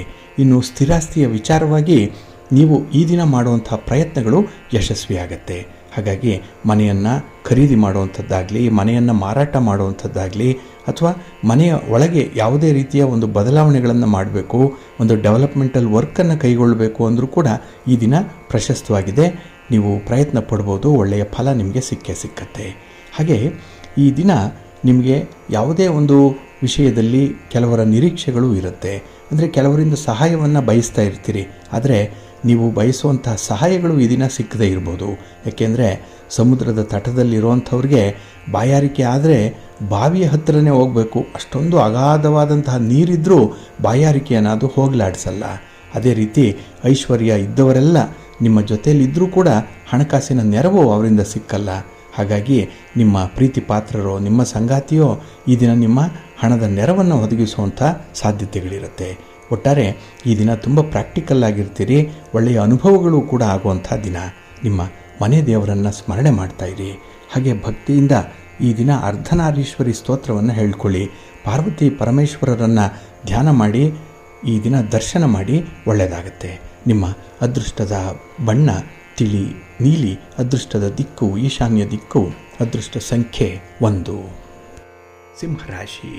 ಸಿಂಹರಾಶಿಯವರಿಗೆ ಈ ದಿನ 12ರ ಸ್ಥಾನದಲ್ಲಿ ಚಂದ್ರ ಇರುವಂಥ ದಿನ, ವ್ಯಯಸ್ಥಾನ ಇದು. ಹಾಗಾಗಿನೇ ಸ್ವಲ್ಪ ಬೇಸರದ ದಿನ ಇದು. ಎಷ್ಟೋ ಪ್ರಯತ್ನ ಮಾಡಿ ಕೆಲಸಗಳು ಪೂರ್ಣ ಆಗಬೇಕು, ಕೆಲಸಗಳಿಂದ ಒಂದು ಪೂರ್ಣ ಫಲಿತಾಂಶ ಬರಬೇಕು ಅಂತ ಹೇಳಿ ಪ್ರಯತ್ನ ಪಡ್ತೀರಿ. ಆದರೆ ಯಾವುದೋ ಒಂದು ಸಣ್ಣ ಪುಟ್ಟ ಕಾರಣಗಳಿಗಾಗಿ ಕೆಲಸ ಅಲ್ಲೇ ನಿಲ್ಲುವಂಥ ಸಾಧ್ಯತೆ ಜಾಸ್ತಿ ಇರುತ್ತೆ. ಇನ್ನು ಕೌಟುಂಬಿಕ ಜೀವನದಲ್ಲಿ ಸ್ವಲ್ಪ ಬೇಸರ ಇರುವಂಥ ದಿನ. ವ್ಯಾಪಾರ ವ್ಯವಹಾರಗಳಲ್ಲಿ ಯಾವುದೇ ಒಂದು ಪ್ರಗತಿ ಇಲ್ಲ, ಯಾವುದೇ ಬದಲಾವಣೆ ಇಲ್ಲ. ಹಾಗಾಗಿ 6ಕ್ಕೆ ಹತ್ತಿಲ್ಲ 3ಕ್ಕೆ ಇಳಿದಿಲ್ಲ ಅನ್ನುವಂಥ ವ್ಯಾಪಾರದ ಸಂಬಂಧಗಳು ಇರುತ್ತೆ ಈ ದಿನದಲ್ಲಿ. ಹಾಗೆ ಈ ದಿನ ನೀವು ಊಹೆಯಲ್ಲಿ ಹಗಲುಗನಸು ಕಾಣುವಂಥದ್ದು ಜಾಸ್ತಿ. ನಾಳೆ ಹೇಗಿರಬೇಕು, ನಿಮ್ಮ ಪ್ರೀತಿಯ ಜೀವನ ಹೇಗಿರುತ್ತೆ ಅನ್ನುವಂಥ ವಿಚಾರಗಳಲ್ಲಿ ಈ ದಿನ ಹೆಚ್ಚು ಹೆಚ್ಚು ಕನಸನ್ನು ಕಾಣ್ತೀರಿ. ಆದರೆ ಕನಸನ್ನು ನನಸು ಮಾಡಿಕೊಳ್ಳುವಂಥ ಪ್ರಯತ್ನಗಳು ಮಾತ್ರ ಅತ್ಯಲ್ಪವಾಗಿರುತ್ತೆ. ಇನ್ನು ಈ ದಿನ ಯಾವುದೇ ಒಂದು ವಿಚಾರವನ್ನು ಕಾರ್ಯಗತಗೊಳಿಸಬೇಕು ಅಂತ ಹೇಳಿದ್ರೆ ಸ್ವಲ್ಪ ಮನಸ್ಸು ಮಾಡಬೇಕು. ವೇರ್ ದೆರಿಸಿಯ ವಿಲ್ ದೆರಿಸಿಯವೇ, ಮನಸ್ಸಿದ್ದರೆ ಮಾರ್ಗ. ಹಾಗಾಗಿ ಮನಸ್ಸೇ ಇಲ್ಲ ಅಂದರೆ ಕೆಲಸಗಳು ಮುಂದಕ್ಕೆ ಹೋಗಲ್ಲ. ಇನ್ನು ಈ ದಿನ ಮಕ್ಕಳ ಶಿಕ್ಷಣಕ್ಕಾಗಿ ಸ್ವಲ್ಪ ಹಣದ ಅವಶ್ಯಕತೆ ಇದೆ ಅನ್ನುವಂಥ ಒಂದು ಅರಿವು ನಿಮಗೆ ಬರುವಂಥದ್ದಿದೆ. ಹಾಗಾಗಿ ಹಣವನ್ನು ಹೊಂದಾಣಿಕೆ ಮಾಡಬೇಕು ಅಥವಾ ಹಣವನ್ನು ಎಲ್ಲಿಂದ ಕೂಡಿಸಬೇಕು ಅನ್ನುವಂಥ ವಿಚಾರಗಳು ಕೂಡ ಈ ದಿನ ನಿಮಗೆ ಪ್ರಧಾನವಾಗುತ್ತೆ. ಇನ್ನು ಕೆಲವರಿಗೆ ಮಾನಸಿಕ ಒತ್ತಡಗಳಿರುವಂಥದ್ದು, ಅನಾರೋಗ್ಯ ಪರಿಸ್ಥಿತಿ ಬಂದರೂ ಬರ್ಬೋದು. ಹಾಗಾಗಿ ಆರೋಗ್ಯವನ್ನು ನೋಡಿಕೊಳ್ಳಿ. ಇನ್ನು ಬಹಳ ವಿಶೇಷತೆ ಅಂತ ಹೇಳಿದ್ರೆ ಈ ದಿನ ನಿಮಗೆ ನಾಯಕತ್ವದ ಸ್ಥಾನಮಾನ ಸಿಕ್ಕಿರುವಂಥದ್ದು, ಅದನ್ನು ಉಳಿಸ್ಕೊಳ್ಬೇಕು. ಹಾಗಾಗಿ ನಿಮಗೆ ಸಿಕ್ಕಿರುವಂಥ ಗೌರವ ಸ್ಥಾನಮಾನವನ್ನು ಈ ದಿನ ಕಾಪಾಡಿಕೊಳ್ಳುವಂಥದ್ದು ಒಂದು ದೊಡ್ಡ ಚಾಲೆಂಜ್ ನಿಮಗೆ. ಹಾಗಾಗಿ ತಪ್ಪು ಮಾಡದೆ ಸ್ವಲ್ಪ ಎಚ್ಚರಿಕೆಯಿಂದ ಮುಂದುವರಿರಿ, ಒಳ್ಳೆಯದಾಗತ್ತೆ. ನಿಮ್ಮ ಇಷ್ಟ ದೇವರನ್ನು ಆರಾಧನೆ ಮಾಡ್ತಾಯಿರಿ. ಹಾಗೆ ಭಕ್ತಿಯಿಂದ ಸುಬ್ರಹ್ಮಣ್ಯ ಭುಜಂಗ ಸ್ತೋತ್ರವನ್ನು ಹೇಳ್ಕೊಳ್ಳಿ, ಸುಬ್ರಹ್ಮಣ್ಯ ಸ್ವಾಮಿಯ ದರ್ಶನ ಮಾಡಿಕೊಳ್ಳಿ, ಒಳ್ಳೆಯದಾಗತ್ತೆ. ನಿಮ್ಮ ಅದೃಷ್ಟದ ಬಣ್ಣ ಹಳದಿ, ಅದೃಷ್ಟದ ದಿಕ್ಕು ಪೂರ್ವ ದಿಕ್ಕು, ಅದೃಷ್ಟ ಸಂಖ್ಯೆ 2. ಕನ್ಯಾ ರಾಶಿ. ಕನ್ಯಾ ರಾಶಿಯವರಿಗೆ ಈ ದಿನ ಲಾಭಸ್ಥಾನದಲ್ಲಿ ಚಂದ್ರ ಇರುವಂಥ ದಿನ. ಹಾಗಾಗಿಯೇ ಸಮಸ್ಯೆಗಳು ಕಡಿಮೆ. ಸಮಸ್ಯೆ ಬಂದರೂ ಕೂಡ ಅದನ್ನು ಬಹಳ ಸಮರ್ಥವಾಗಿ ನಿಭಾಯಿಸ್ತೀರಿ. ಸಮಸ್ಯೆಗೆ ಒಂದು ಪರಿಹಾರನ ಕಂಡುಹಿಡ್ಕೊಳ್ಳುವಂಥದ್ದು ಕೂಡ ಇದೆ. ಹಾಗಾಗಿ ನಿಮ್ಮ ಯಾವುದೇ ಕೆಲಸ ಕಾರ್ಯಗಳಿಗೆ ಯಾರೂ ಕೂಡ ನಿಮಗೆ ಸಹಾಯ ಮಾಡದೇ ಇಲ್ಲ, ಎಲ್ಲರೂ ಕೂಡ ನಿಮ್ಮ ಜೊತೆಗಿರ್ತಾರೆ. ಹಾಗೆ ನೀವು ಒಂಟಿಯಾಗಿರಿ, ತಾಳ್ಮೆಯಿಂದ ಇರಿ. ಹಾಗೆ ಯಾರಿಗಾಗಿಯೂ ಕೂಡ ಗೋಗರಿಬೇಡಿ. ದಿನ ನೀವು ಯಾರಿಂದಲೂ ಸಹಾಯವನ್ನು ನಿರೀಕ್ಷೆ ಮಾಡಬೇಡಿ. ಏಕೆಂದರೆ ನಿಮಗೆ ನೀವೇ ಈ ದಿನ ಮುನ್ನಡೆಸ್ಕೊಳ್ಳುವಂಥ ಸಾಮರ್ಥ್ಯ ನಿಮ್ಮಲ್ಲಿರುತ್ತೆ. ಹಾಗಾಗಿ ಜೀವನದಲ್ಲಿ ಯಾವುದೂ ಕೂಡ ಶಾಶ್ವತ ಅಲ್ಲ ಅನ್ನುವಂಥ ಒಂದು ವಿಚಾರಧಾರೆಗಳು ಕೂಡ ನಿಮ್ಮ ಮನಸ್ಸಿಗೆ ಬರುವಂಥದ್ದು ಇದೆ. ಹಾಗಾಗಿನೇ ಈ ದಿನ ನೀವು ಧೈರ್ಯದ ಮನಸ್ಸಿನಿಂದ ನಿರ್ಧಾರಗಳನ್ನು ತೆಗೆದುಕೊಳ್ಳುವಂಥದ್ದು ಕೂಡ ಇದೆ. ಹಾಗಾಗಿನೇ ಕೆಲವೊಂದು ಪ್ರಮುಖವಾದಂಥ ತುರ್ತು ನಿರ್ಧಾರಗಳನ್ನು ಕೈಗೊಳ್ಳಬೇಕು, ಅದಕ್ಕಾಗಿ ಧೈರ್ಯ ಮಾಡ್ತೀರಿ. ಹಾಗಾಗಿ ಜೀವನದಲ್ಲಿ ಒಂದು ತಿರುವು ಅನ್ನುವಂಥ ಒಂದು ವಿಶೇಷ ಸನ್ನಿವೇಶದಲ್ಲಿ ಒಳ್ಳೆಯ ತೀರ್ಮಾನಕ್ಕೆ ಈ ದಿನ ಬದ್ಧರಾಗುವಂಥದ್ದು ಕೂಡ ಇದೆ. ಇನ್ನು ಈ ದಿನ ಯಾವುದೇ ರೀತಿಯ ಬೇಸರದ ವಾತಾವರಣ ಇದ್ದರೂ ಕೂಡ ಅದನ್ನು ಬದಲಾವಣೆ ಮಾಡಿಕೊಳ್ಳುವಂಥ ಶಕ್ತಿ ನಿಮ್ಮಲ್ಲಿದೆ. ಹಾಗಾಗಿ ಈ ದಿನ ಸಣ್ಣ ಪುಟ್ಟ ವಿಚಾರಗಳಿಗೆ, ಅದರಲ್ಲೂ ನಿಮ್ಮ ಮಿತ್ರರ ಜೊತೆಯಲ್ಲಿ ಆಗುವಂಥ ಭಿನ್ನಾಭಿಪ್ರಾಯಗಳಿಗೂ ಕೂಡ ಒಂದು ಉಪಶಮನವನ್ನು ಕಂಡುಹಿಡ್ಕೊಳ್ತೀರಿ. ಒಟ್ಟಾರೆ ಈ ದಿನ ನೀವು ತುಂಬ ಪ್ರಾಕ್ಟಿಕಲ್ ಆಗಿರುವಂಥ ಸಂದರ್ಭ ಇದೆ. ಎಲ್ಲರ ಜೊತೆಯಲ್ಲಿ ಶಾಂತಿ ಸಹನೆಯಿಂದ ವರ್ತಿಸ್ತೀರಿ. ಇನ್ನು ನಿಮಗೆ ಬಂದಿರುವಂಥ ಕೆಲವೊಂದು ಸಮಸ್ಯೆಗಳಿಗೆ ಪರಿಹಾರವನ್ನು ಕಂಡುಕೊಳ್ಳುವಂಥ ಪ್ರಯತ್ನ ಕೂಡ ಜೊತೆಯಲ್ಲೇ ಇರುತ್ತೆ. ಹಾಗಾಗಿ ನಿಮ್ಮ ಭವಿಷ್ಯದ ಬಗ್ಗೆ ಉತ್ತಮವಾದಂಥ ಕನಸುಗಳಿದೆ. ಕನಸನ್ನು ನೀವು ನನಸು ಮಾಡಿಕೊಳ್ಳುವಂಥ ಒಂದು ಪ್ರಯತ್ನ ಮುಂದುವರಿಸಿ, ಒಳ್ಳೆಯದಾಗತ್ತೆ. ಅದಕ್ಕಾಗಿ ಗಣಪತಿಯನ್ನು ಆರಾಧನೆ ಮಾಡಿ, ಗಣಪತಿಯ ಸ್ತೋತ್ರವನ್ನು ಈ ದಿನ ಹೇಳ್ಕೊಳ್ಳಿ, ಒಳ್ಳೆಯದಾಗತ್ತೆ. ನಿಮ್ಮ ಅದೃಷ್ಟದ ಬಣ್ಣ ಗುಲಾಬಿ, ಅದೃಷ್ಟದ ದಿಕ್ಕು ಪೂರ್ವ ದಿಕ್ಕು, ಅದೃಷ್ಟ ಸಂಖ್ಯೆ 5. ತುಲಾರಾಶಿ. ತುಲಾರಾಶಿಯವರಿಗೆ ಈ ದಿನ ಉದ್ಯೋಗ ಸ್ಥಾನದಲ್ಲಿ ಚಂದ್ರ ಇರುವಂಥ ದಿನ. ಹಾಗಾಗಿನೇ ಈ ದಿನ ತುಂಬ ಸಹಕಾರದ ವಾತಾವರಣ ಇರುತ್ತೆ. ಯಾವುದೇ ಕೆಲಸವನ್ನು ಮಾಡಲಿ, ಯಾವುದೇ ಉದ್ಯೋಗವನ್ನು ಮಾಡಲಿ, ಈ ದಿನ ನಿಮಗೆ ಸಹಾಯಕರಾಗಿ ನಿಮ್ಮ ಜನ ಇರ್ತಾರೆ, ನಿಮ್ಮ ಬಂಧುಗಳಿರ್ತಾರೆ, ಸ್ನೇಹಿತರಿರ್ತಾರೆ. ಹಾಗಾಗಿನೇ ಕೆಲಸಗಳನ್ನು ಹಂಚಿ ಮಾಡಿಸುವಂಥ ಒಂದು ವಿವೇಚನೆ ಬಹಳ ಚೆನ್ನಾಗಿದೆ ಈ ದಿನದಲ್ಲಿ. ಹಾಗೆ ಈ ದಿನ ಯಾವುದೇ ಒಂದು ವಿಚಾರದಲ್ಲೂ ಕೂಡ ನಿಮ್ಮ ಒಂದು ಮನಸ್ಸಿನ ವೇಗದಂತೆ ಕೆಲಸಗಳಾಗುತ್ತೆ. ಮನಸ್ಸಿಗೆ ಅಂದುಕೊಂಡ್ರೆ ಸಾಕು, ಕೆಲಸಗಳನ್ನು ಮಾಡಿ ಮುಗಿಸುವಂಥ ಒಂದು ಸಾಧಕತನ ನಿಮಗಿದೆ. ಹಾಗೆ ಈ ಸಾಧಕರ ಸಹವಾಸ ಮಾಡದೇ ಇದ್ದರೂ ಕೂಡ ಈ ದಿನ ಸಮಯ ಸಾಧಕರ ಸಹವಾಸವನ್ನು ಮಾತ್ರ ಮಾಡಬೇಡಿ. ಹಾಗಾಗಿ ನಿಮ್ಮ ಜೀವನದಲ್ಲಿ ಬಹಳ ಮುಖ್ಯವಾದಂಥ ಒಂದು ಪಾಠವನ್ನು ಈ ದಿನ ಕಲ್ತ್ಕೊಳ್ಳುವಂಥದ್ದಿದೆ. ಸಮಯ ಸಾಧಕರ ಜೊತೆಯಲ್ಲಿ ನೀವು ಇರ್ತೀರಿ. ಅವರು ನಿಮ್ಮ ಸುತ್ತಮುತ್ತ ಇದ್ದಾರೆ, ಹಿತಶತ್ರುಗಳವರು. ಅಂಥವರನ್ನು ಗುರುತಿಸಿ ಈ ದಿನ ನಿಮ್ಮಿಂದ ದೂರ ಕಳಿಸುವಂಥದ್ದೇ ಒಂದು ದೊಡ್ಡ ಪ್ರಶ್ನೆಯಾಗಿ ಉಳಿಯುವಂಥದ್ದು ಈ ದಿನದಲ್ಲಿ. ಹಾಗೆ ಕೆಲವೊಂದು ಮಡಿವಂತಿಕೆಗಳು ಕೂಡ ಇದೆ. ಕೆಲವು ಕೆಲಸಗಳು ನಿಮಗೆ ಆಗಲ್ಲ, ಕೆಲವು ಜನ ಸೇರಲ್ಲ. ಆದರೆ ಅಂಥವರ ಜೊತೆಯಲ್ಲೇ ಈ ದಿನ ಅನಿವಾರ್ಯವಾಗಿ ಇರಬೇಕಾದಂಥ ಒಂದು ಪರಿಸ್ಥಿತಿಗಳು ಬರಬಹುದು. ಒಲ್ಲದ ಮನಸ್ಸಿನಿಂದ ಇರಬೇಕು, ಒತ್ತಡಕ್ಕಾಗಿ ಇರಬೇಕು, ದಾಕ್ಷಿಣ್ಯಕ್ಕಾಗಿ ಇರಬೇಕಾಗತ್ತೆ ಈ ದಿನದಲ್ಲಿ. ಹಾಗಾಗಿನೇ ಸ್ವಲ್ಪ ಹೊಂದಾಣಿಕೆಯ ಮೂಲಕ ಹೋಗುವಂಥದ್ದು ಬಹಳ ಉತ್ತಮ. ಇನ್ನು ಈ ದಿನ ಬುದ್ಧಿವಂತಿಕೆಯಿಂದ ವಿದ್ಯಾರ್ಥಿಗಳು ಅಧ್ಯಯನದಲ್ಲಿ ಮುಂದುವರೆದರೆ ಬಹಳ ಬೇಗ ಗುರಿಯನ್ನು ತಲುಪಲಿಕ್ಕೆ ಸಾಧ್ಯವಾಗುತ್ತೆ. ಹಾಗಾಗಿ ಬರುವಂಥ ಅವಕಾಶಗಳನ್ನು ಸದುಪಯೋಗಪಡಿಸ್ಕೊಳ್ಳಿ. ಎಲ್ಲೂ ಕೂಡ ಅದನ್ನು ನೀವು ನಷ್ಟಕ್ಕೆ ಗುರಿಪಡಿಸಬೇಡಿ. ನಿಮ್ಮ ಇಷ್ಟ ದೇವರನ್ನು ಆರಾಧನೆ ಮಾಡ್ತಾಯಿರಿ. ಹಾಗೆ ಭಕ್ತಿಯಿಂದ ಈ ದಿನ ಲಕ್ಷ್ಮೀ ವೆಂಕಟೇಶ್ವರ ಸ್ವಾಮಿಯ ಪ್ರಾರ್ಥನೆ ಮಾಡಿಕೊಳ್ಳಿ. ಯಾವುದಾದ್ರೂ ಒಂದು ವಿಷ್ಣು ತತ್ವ ಇರುವಂಥ ದೇವಾಲಯಕ್ಕೆ ಹೋಗಿ ಬನ್ನಿ, ಭಗವಂತನ ದರ್ಶನ ಮಾಡಿ, ಒಳ್ಳೆಯದಾಗತ್ತೆ. ನಿಮ್ಮ ಅದೃಷ್ಟದ ಬಣ್ಣ ಕೆಂಪು, ಅದೃಷ್ಟದ ದಿಕ್ಕು ಪೂರ್ವ ದಿಕ್ಕು, ಅದೃಷ್ಟ ಸಂಖ್ಯೆ 1. ವೃಶ್ಚಿಕ ರಾಶಿಯವರಿಗೆ ಈ ದಿನ ಮಿಶ್ರ ಫಲಗಳಿರುವಂಥ ದಿನ. ಹಾಗಾಗಿ ಸೋಲು ಗೆಲುವು ಇದೆರಡನ್ನೂ ಕೂಡ ನೀವು ಸಮಭಾವದಿಂದ ಸ್ವೀಕಾರ ಮಾಡಬೇಕಾಗತ್ತೆ. ಇನ್ನು ಈ ದಿನ ಸ್ಥಿರಾಸ್ತಿಗೆ ಸಂಬಂಧಪಟ್ಟಂತಹ ಯಾವುದೇ ವಿಚಾರಕ್ಕೆ ಕೈ ಹಾಕಬೇಡಿ. ಸಾಲ ಕೊಡುವಂಥದ್ದು, ಸಾಲ ತರುವಂಥ ಉಸಾಬರಿ ಕೂಡ ಈ ದಿನ ಬೇಡ. ಹಾಗೆ ಈ ಭೂಮಿಗೆ ಸಂಬಂಧಪಟ್ಟಂತಹ ವಿಚಾರಗಳಲ್ಲಿ ಯಾವುದೇ ರೀತಿಯ ಇನ್ವೆಸ್ಟ್ಮೆಂಟ್ ಮಾಡುವಂಥದ್ದೇನಾದರೂ ಇದ್ದರೆ ಅದನ್ನು ಕೂಡ ಮುಂದಕ್ಕೆ ಹಾಕುವಂಥದ್ದು ಉತ್ತಮ. ಏಕೆಂದರೆ ಈ ದಿನ ನಿಮಗೆ ಅಷ್ಟಾಗಿ ಅದು ಅನುಕೂಲಕರವಾಗಿರಲ್ಲ. ಇನ್ನು ಕೆಲವು ಆತ್ಮೀಯರ ಒತ್ತಡಕ್ಕೆ ಮಣಿದು ಉದ್ಯೋಗವನ್ನು ಬದಲಾವಣೆ ಮಾಡುವಂಥದ್ದು ಅಥವಾ ಉದ್ಯೋಗದಲ್ಲಿ ಕೆಲವೊಂದು ಸಣ್ಣ ಪುಟ್ಟ ತಪ್ಪುಗಳನ್ನು ಮಾಡುವಂಥ ಸಾಧ್ಯತೆಗಳು ಕೂಡ ಇದೆ. ಹಾಗಾಗಿ ಒತ್ತಡಕ್ಕೆ ಬಹಳ ಬೇಗ ನೀವು ಮಣಿಯುವಂಥದ್ದು. ಯಾರದ್ದೇ ಒಂದು ವಿಚಾರದಲ್ಲಿ ಕಷ್ಟ ಇದ್ದರೆ ಅಯ್ಯೋ ಪಾಪ ಅಂತೀರಿ, ಸಾಂತ್ವನದ ಮಾತುಗಳನ್ನು ಹೇಳ್ತೀರಿ, ಅವರಿಗೆ ಸಹಾಯ ಮಾಡುವಂಥ ಮನಸ್ಸು ಕೂಡ ಈ ದಿನ ವಿಶೇಷವಾಗಿ ಇರುತ್ತೆ. ಇನ್ನು ಈ ದಿನ ವಿದ್ಯಾರ್ಥಿಗಳು ಏಕಾಂಗಿಯಾಗಿ ಇರಬೇಕು ಅನ್ನೋಂಥ ಅಭಿಪ್ರಾಯ ಇರುತ್ತೆ. ಏಕೆಂದರೆ ನಿಮಗಾಗಿ ಒಂದು ಸ್ಪೇಸ್ ಬೇಕು, ನಿಮ್ಮ ಒಂದು ಟೈಮ್ ನಿಮಗೆ ಬೇಕು. ಅದನ್ನು ಪಡ್ಕೊಳ್ಳಿಕ್ಕೆ ಈ ದಿನ ತುಂಬ ಪ್ರಯತ್ನ ಪಡ್ತೀರಿ, ಆದರೆ ಭಾಗಶಃ ಯಶಸ್ವಿ ಆಗ್ತೀರಿ. ಇನ್ನು ಈ ದಿನದಲ್ಲಿ ಪ್ರಯೋಜನ ಇಲ್ಲದಂತಹ ಕೆಲಸ ಕಾರ್ಯಗಳಲ್ಲಿ ನಿಮ್ಮನ್ನು ನೀವು ತೊಡಗಿಸ್ಕೊಳ್ತೀರಿ. ಅದರಿಂದ ಲಾಭ ಇಲ್ಲ, ಅನುಕೂಲ ಇಲ್ಲ, ಆದರೂ ಕೂಡ ಆ ಕೆಲಸವನ್ನು ಮಾಡ್ತೀರಿ. ಅದು ಯಾಕೋ ಏನೋ ಈ ದಿನ ಅಷ್ಟರ ಮಟ್ಟಿಗೆ ನಿಮ್ಮ ಒಂದು ವಿವೇಚನೆ ಇಲ್ಲ, ತೀರ್ಮಾನ ತೆಗೆದುಕೊಳ್ಳುವಂಥ ಒಂದು ವಿವೇಚನೆ ಕಡಿಮೆ ಇರುವಂಥದ್ದು. ಹಾಗಾಗಿನೇ ಈ ದಿನ ಕೆಲಸಕ್ಕೆ ಬಾರದ ಕೆಲಸಗಳಿಗೆ ಒಂದು ಪ್ರಿಯಾರಿಟಿಯನ್ನು ಕೊಡ್ತೀರಿ, ಆದ್ಯತೆಯನ್ನು ಕೊಡ್ತೀರಿ. ಇದರಿಂದ ನಿಮಗೆ ಸಮಯ ನಷ್ಟವಾಗುತ್ತೆ ಈ ದಿನದಲ್ಲಿ. ಹಾಗೆ ಕುಟುಂಬದಲ್ಲಿ ಒಂದು ರೀತಿಯ ಅಸಹಕಾರದ ವಾತಾವರಣ ಇದೆ, ಏನೋ ಒಂದು ಕೋಲ್ಡ್ ವಾರ್ ಟೈಪಲ್ಲಿ ಇರುವಂಥದ್ದು. ಹಾಗಾಗಿ ಬಿಸಿ ತುಪ್ಪದಂತೆ ಈ ದಿನದ ನಿರ್ವಹಣೆ ಆಗಬೇಕಾಗತ್ತೆ. ಅದಕ್ಕಾಗಿಯೇ ನಿಮ್ಮ ಮನೆ ದೇವರನ್ನು ಸ್ಮರಣೆ ಮಾಡ್ಕೊಳ್ತಾ ಇರಿ. ಹಾಗೆ ಭಕ್ತಿಯಿಂದ ಈ ದಿನ ನೀವು ಲಕ್ಷ್ಮೀ ಸಹಸ್ರನಾಮ ಸ್ತೋತ್ರವನ್ನು ಹೇಳ್ಕೊಳ್ಳಿ. ಮಹಾಲಕ್ಷ್ಮಿಯ ದರ್ಶನ ಮಾಡಿ, ಮಹಾವಿಷ್ಣುವಿನ ದರ್ಶನ ಮಾಡಿ, ಒಳ್ಳೆಯದಾಗತ್ತೆ. ನಿಮ್ಮ ಅದೃಷ್ಟದ ಬಣ್ಣ ಕೆಂಪು, ಅದೃಷ್ಟದ ದಿಕ್ಕು ಉತ್ತರ ದಿಕ್ಕು, ಅದೃಷ್ಟ ಸಂಖ್ಯೆ 2. ಧನುರಾಶಿಯವ್ರಿಗೆ ಈ ದಿನ ಮಿಶ್ರ ಫಲಗಳಿರುವಂಥ ದಿನ. ಅದರಲ್ಲೂ ಕೆಲವೊಂದು ಕೆಲಸ ಕಾರ್ಯಗಳನ್ನು ನೀವು ಮುಂದುವರಿಸಬೇಕು, ಅಲ್ಲೇ ನಿಲ್ಲಬಾರ್ದು. ಏಕೆಂದರೆ ನಿಂತೇ ಇದ್ದರೆ ನಿಲ್ದಾಣ ಅಂತಾರೆ, ಸಾಗ್ತಾ ಇದ್ದರೆ ಅದೇ ಪ್ರಯಾಣ ಆಗುತ್ತೆ. ಹಾಗಾಗಿ ನೀವು ನಿಲ್ಲದ ಒಂದು ಸ್ಥಿತಿಯಲ್ಲಿ ಮುಂದುವರಿತಾ ಇರಬೇಕು. ಹಾಗಾಗಿ ಬರುವಂಥ ಫಲ ಏನೇ ಇರಲಿ, ಫಲವೇ ಬರದೇ ಇದ್ದರೂ ಸರಿ, ಕೆಲಸಗಳನ್ನು ಮಾತ್ರ ಮುಂದುವರಿಸ್ತಾ ಇರಿ, ಸೋಮಾರಿತನ ಬಿಡಬೇಕು.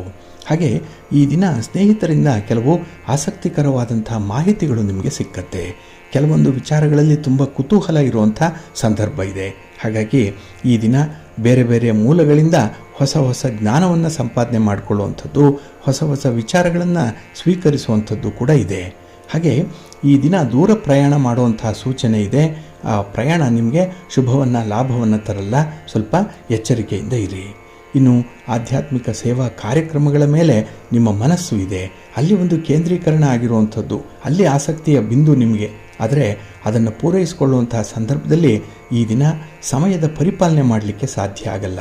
ಹಾಗಾಗಿನೇ ಈ ದಿನ ಅಸ್ತವ್ಯಸ್ತವಾಗಿ ಸಮಯವನ್ನು ನಿರ್ವಹಣೆ ಮಾಡುವಂಥದ್ದು ಕೂಡ ಇದೆ. ಹಾಗೆ ಟೈಮ್ ಈಸ್ ಮನಿ ಅನ್ನುವಂಥದ್ದನ್ನು ಮರೆತುಬಿಟ್ಟಿದ್ದೀರಿ ಈ ದಿನದಲ್ಲಿ.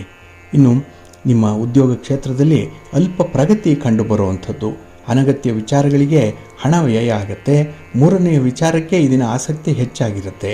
ಒಟ್ಟಾರೆ ಈ ದಿನ ನಿಮ್ಮ ಸ್ವಂತದ ಅಭಿವೃದ್ಧಿಗೆ ನೀವು ಮಾಡಿಕೊಳ್ಳುವಂಥ ಪ್ರಯತ್ನಗಳು ಕಡಿಮೆ. ಆದರೆ ಬೇರೆಯವರಿಗಾಗಿ ಈ ದಿನ ನೀವು ಊಟ ತಿಂಡಿ ಬಿಟ್ಟು ಅವರ ಸೇವೆಯಲ್ಲಿ ತೊಡಗಿರುವಂಥ ಸಾಧ್ಯತೆ ಇದೆ. ಮನೆಗೆ ಮಾರಿ ಪರರಿಗೆ ಉಪಕಾರಿ ಅನ್ನುವಂಥ ರೀತಿಯಲ್ಲಿ ಕೆಲಸವನ್ನು ಮಾಡ್ತೀರಿ. ಸ್ವಲ್ಪ ಜಾಗ್ರತೆ. ಯಾಕೆಂದರೆ ಕುಟುಂಬಸ್ಥರಿಂದಲೇ ನಿಮಗೆ ಅಸಹಕಾರ ಬರುವಂಥದ್ದು, ಅವರ ಮಾತುಗಳನ್ನು ಕೇಳಬೇಕಾಗತ್ತೆ. ಇದು ಮನಸ್ಸಿಗೆ ಸ್ವಲ್ಪ ಬೇಸರವನ್ನು ತರಿಸುವಂಥದ್ದು. ಹಾಗಾಗಿ ಈ ಟೈಮನ್ನು ಈ ದಿನ ಸ್ವಲ್ಪ ಬ್ಯಾಲೆನ್ಸ್ ಮಾಡ್ಕೊಳ್ಳಿ. ನಿಮ್ಮ ಅಮೂಲ್ಯವಾದ ಸಮಯವನ್ನು ಮನೆಗೂ ಕೂಡ ಕೊಡಬೇಕು ಅನ್ನುವಂಥದ್ದನ್ನು ಮರಿಬೇಡಿ. ನಿಮ್ಮ ಇಷ್ಟ ದೇವರನ್ನು ಆರಾಧನೆ ಮಾಡ್ತಾಯಿರಿ. ಲಕ್ಷ್ಮೀ ವೆಂಕಟೇಶ್ವರ ಸ್ವಾಮಿಯ ದರ್ಶನ ಮಾಡಿ, ಶಿವಪಾರ್ವತಿಯರ ದರ್ಶನ ಮಾಡಿಕೊಳ್ಳಿ, ಒಳ್ಳೆಯದಾಗತ್ತೆ. ನಿಮ್ಮ ಅದೃಷ್ಟದ ಬಣ್ಣ ಬಿಳುಪು, ಅದೃಷ್ಟದ ದಿಕ್ಕು ಈಶಾನ್ಯ ದಿಕ್ಕು, ಅದೃಷ್ಟ ಸಂಖ್ಯೆ 3. ಮಕರ ರಾಶಿ. ಮಕರ ರಾಶಿಯವರಿಗೆ ಈ ದಿನ ತುಂಬ ಅನುಕೂಲಕರವಾಗಿರುವಂಥ ದಿನ. ಅದರಲ್ಲೂ ಕಳತ್ರ ಸ್ಥಾನದಲ್ಲಿ ಚಂದ್ರ ಇದ್ದಾಗ ಕುಟುಂಬದಿಂದ ನೆಮ್ಮದಿ ಇದೆ. ಕುಟುಂಬದವರ ಪ್ರೀತಿ ವಿಶ್ವಾಸವನ್ನು ಈ ದಿನ ಗಳಿಸ್ಕೊಳ್ತೀರಿ. ನಿಮ್ಮ ಯಾವುದೇ ರೀತಿಯ ಬಯಕೆಗಳಿದ್ರೂ ಕೂಡ ಅದನ್ನು ಪೂರೈಸಿಕೊಳ್ಳುವಂಥ ಒಂದು ಪ್ರಯತ್ನದಲ್ಲೂ ಇರ್ತೀರಿ. ಹಾಗೆ ನಿಮ್ಮ ಪ್ರಯಾಣಕ್ಕೆ ಬೇಕಾದಂಥ ಒಂದು ವಾಹನ ಸೌಲಭ್ಯ ಈ ದಿನ ಬಹಳ ಚೆನ್ನಾಗಿ ಸಿಕ್ಕತ್ತೆ. ಹಾಗಾಗಿ ದೂರದ ಪ್ರಯಾಣ ಇರಲಿ, ಹತ್ತಿರದ ಪ್ರಯಾಣ ಇರಲಿ, ನಿಮ್ಮ ಒಂದು ವಿದ್ಯಾಭ್ಯಾಸಕ್ಕಾಗಲಿ, ಉದ್ಯೋಗಕ್ಕಾಗಲಿ, ಸಂಪಾದನೆಗಾಗಲಿ ಯಾವುದೇ ರೀತಿಯ ಪ್ರಯಾಣ ಇದ್ದರೂ ಕೂಡ ಅದು ನಿಮಗೆ ಶುಭ ಲಾಭವನ್ನು ತರುತ್ತೆ. ಇನ್ನು ಕೈಗೊಂಡಂತಹ ಕೆಲಸ ಕಾರ್ಯಗಳು ಸಕಾಲದಲ್ಲಿ ಮುಕ್ತಾಯ ಆಗುವಂಥದ್ದು, ಇದು ಮನಸ್ಸಿಗೆ ತುಂಬ ತೃಪ್ತಿಯನ್ನು ನೀಡುತ್ತೆ. ಹಾಗೆ ನಿಮ್ಮ ಕಾರ್ಯಪಟುತ್ವ ಎಷ್ಟಿದೆ ಅನ್ನುವಂಥದ್ದು ಕೂಡ ಇದರಿಂದ ಗೊತ್ತಾಗುತ್ತೆ. ಹಾಗಾಗಿ ಈ ದಿನ ನೀವು ಎಷ್ಟರ ಮಟ್ಟಿಗೆ ವರ್ಕೋಹಾಲಿಕ್ ಅನ್ನುವಂಥದ್ದು ಗೊತ್ತಾಗುತ್ತೆ. ಜೊತೆಗೆ ಒಂದು ಕೆಲಸವನ್ನು ಹಿಡಿದರೆ ಅದನ್ನು ಪೂರ್ಣಗೊಳಿಸುವಂಥ ಹಠದ ಸ್ವಭಾವ ನಿಮ್ಮಲ್ಲಿ ಕಾಣಿಸುತ್ತೆ. ಇದು ಉತ್ತಮವಾದಂಥ ಬೆಳವಣಿಗೆ. ಹಾಗೆ ಈ ದಿನ ನಿಮ್ಮ ಹಣಕಾಸಿನ ವಿಚಾರ, ವ್ಯಾಪಾರದ ವಿಚಾರ, ಉದ್ಯೋಗದ ವಿಚಾರ, ಇದರಲ್ಲಿ ಸೂಕ್ತವಾದ ನಿರ್ಧಾರಗಳನ್ನು ಕೈಗೊಳ್ಳುವಂಥ ಸಂದರ್ಭ ಕೂಡ ಇದೆ. ಇನ್ನು ಮನೆಗೆ ಬೇಕಾದಂಥ ಕೆಲವೊಂದು ಸಾಮಗ್ರಿಗಳನ್ನು ಖರೀದಿ ಮಾಡುವಂಥ ಯೋಗ ಕೂಡ ಇದೆ. ಇನ್ನು ಮನೆಯಲ್ಲಿ ಆಗಬೇಕಾಗಿರುವಂಥ ಕಾರ್ಯಗಳ ಬಗ್ಗೆ, ಶುಭ ಕಾರ್ಯಗಳ ಬಗ್ಗೆ ಒಂದು ಚರ್ಚೆ, ಪೂರ್ವ ಸಿದ್ಧತೆ ನಡೆಯುವಂಥದ್ದು ಕೂಡ ಇದೆ. ಒಟ್ಟಾರೆ ಈ ದಿನ ಬಹಳ ಲವಲವಿಕೆಯಿಂದ ಇರ್ತೀರಿ, ಚಟುವಟಿಕೆಯಿಂದ ಇರ್ತೀರಿ. ನಿಮ್ಮ ಮನೆ ದೇವರನ್ನು ಸ್ಮರಣೆ ಮಾಡ್ತಾಯಿರಿ. ಹಾಗೆ ಭಕ್ತಿಯಿಂದ ಈ ದಿನ ಶಿವಪಂಚಾಕ್ಷರಿ ಸ್ತೋತ್ರವನ್ನು ಹೇಳ್ಕೊಳ್ಳಿ, ಶಿವನಾಮ ಸ್ಮರಣೆ ಮಾಡಿ. ಹಾಗೆ ಶಿವನ ಪರಿವಾರ ದೇವತೆಗಳನ್ನು ಈ ದಿನ ಪ್ರಾರ್ಥನೆ ಮಾಡಿಕೊಂಡು ಅಶ್ವತ್ಥ ವೃಕ್ಷ ಪ್ರದಕ್ಷಿಣೆಯನ್ನು ಮಾಡಿ, ಒಳ್ಳೆಯದಾಗತ್ತೆ.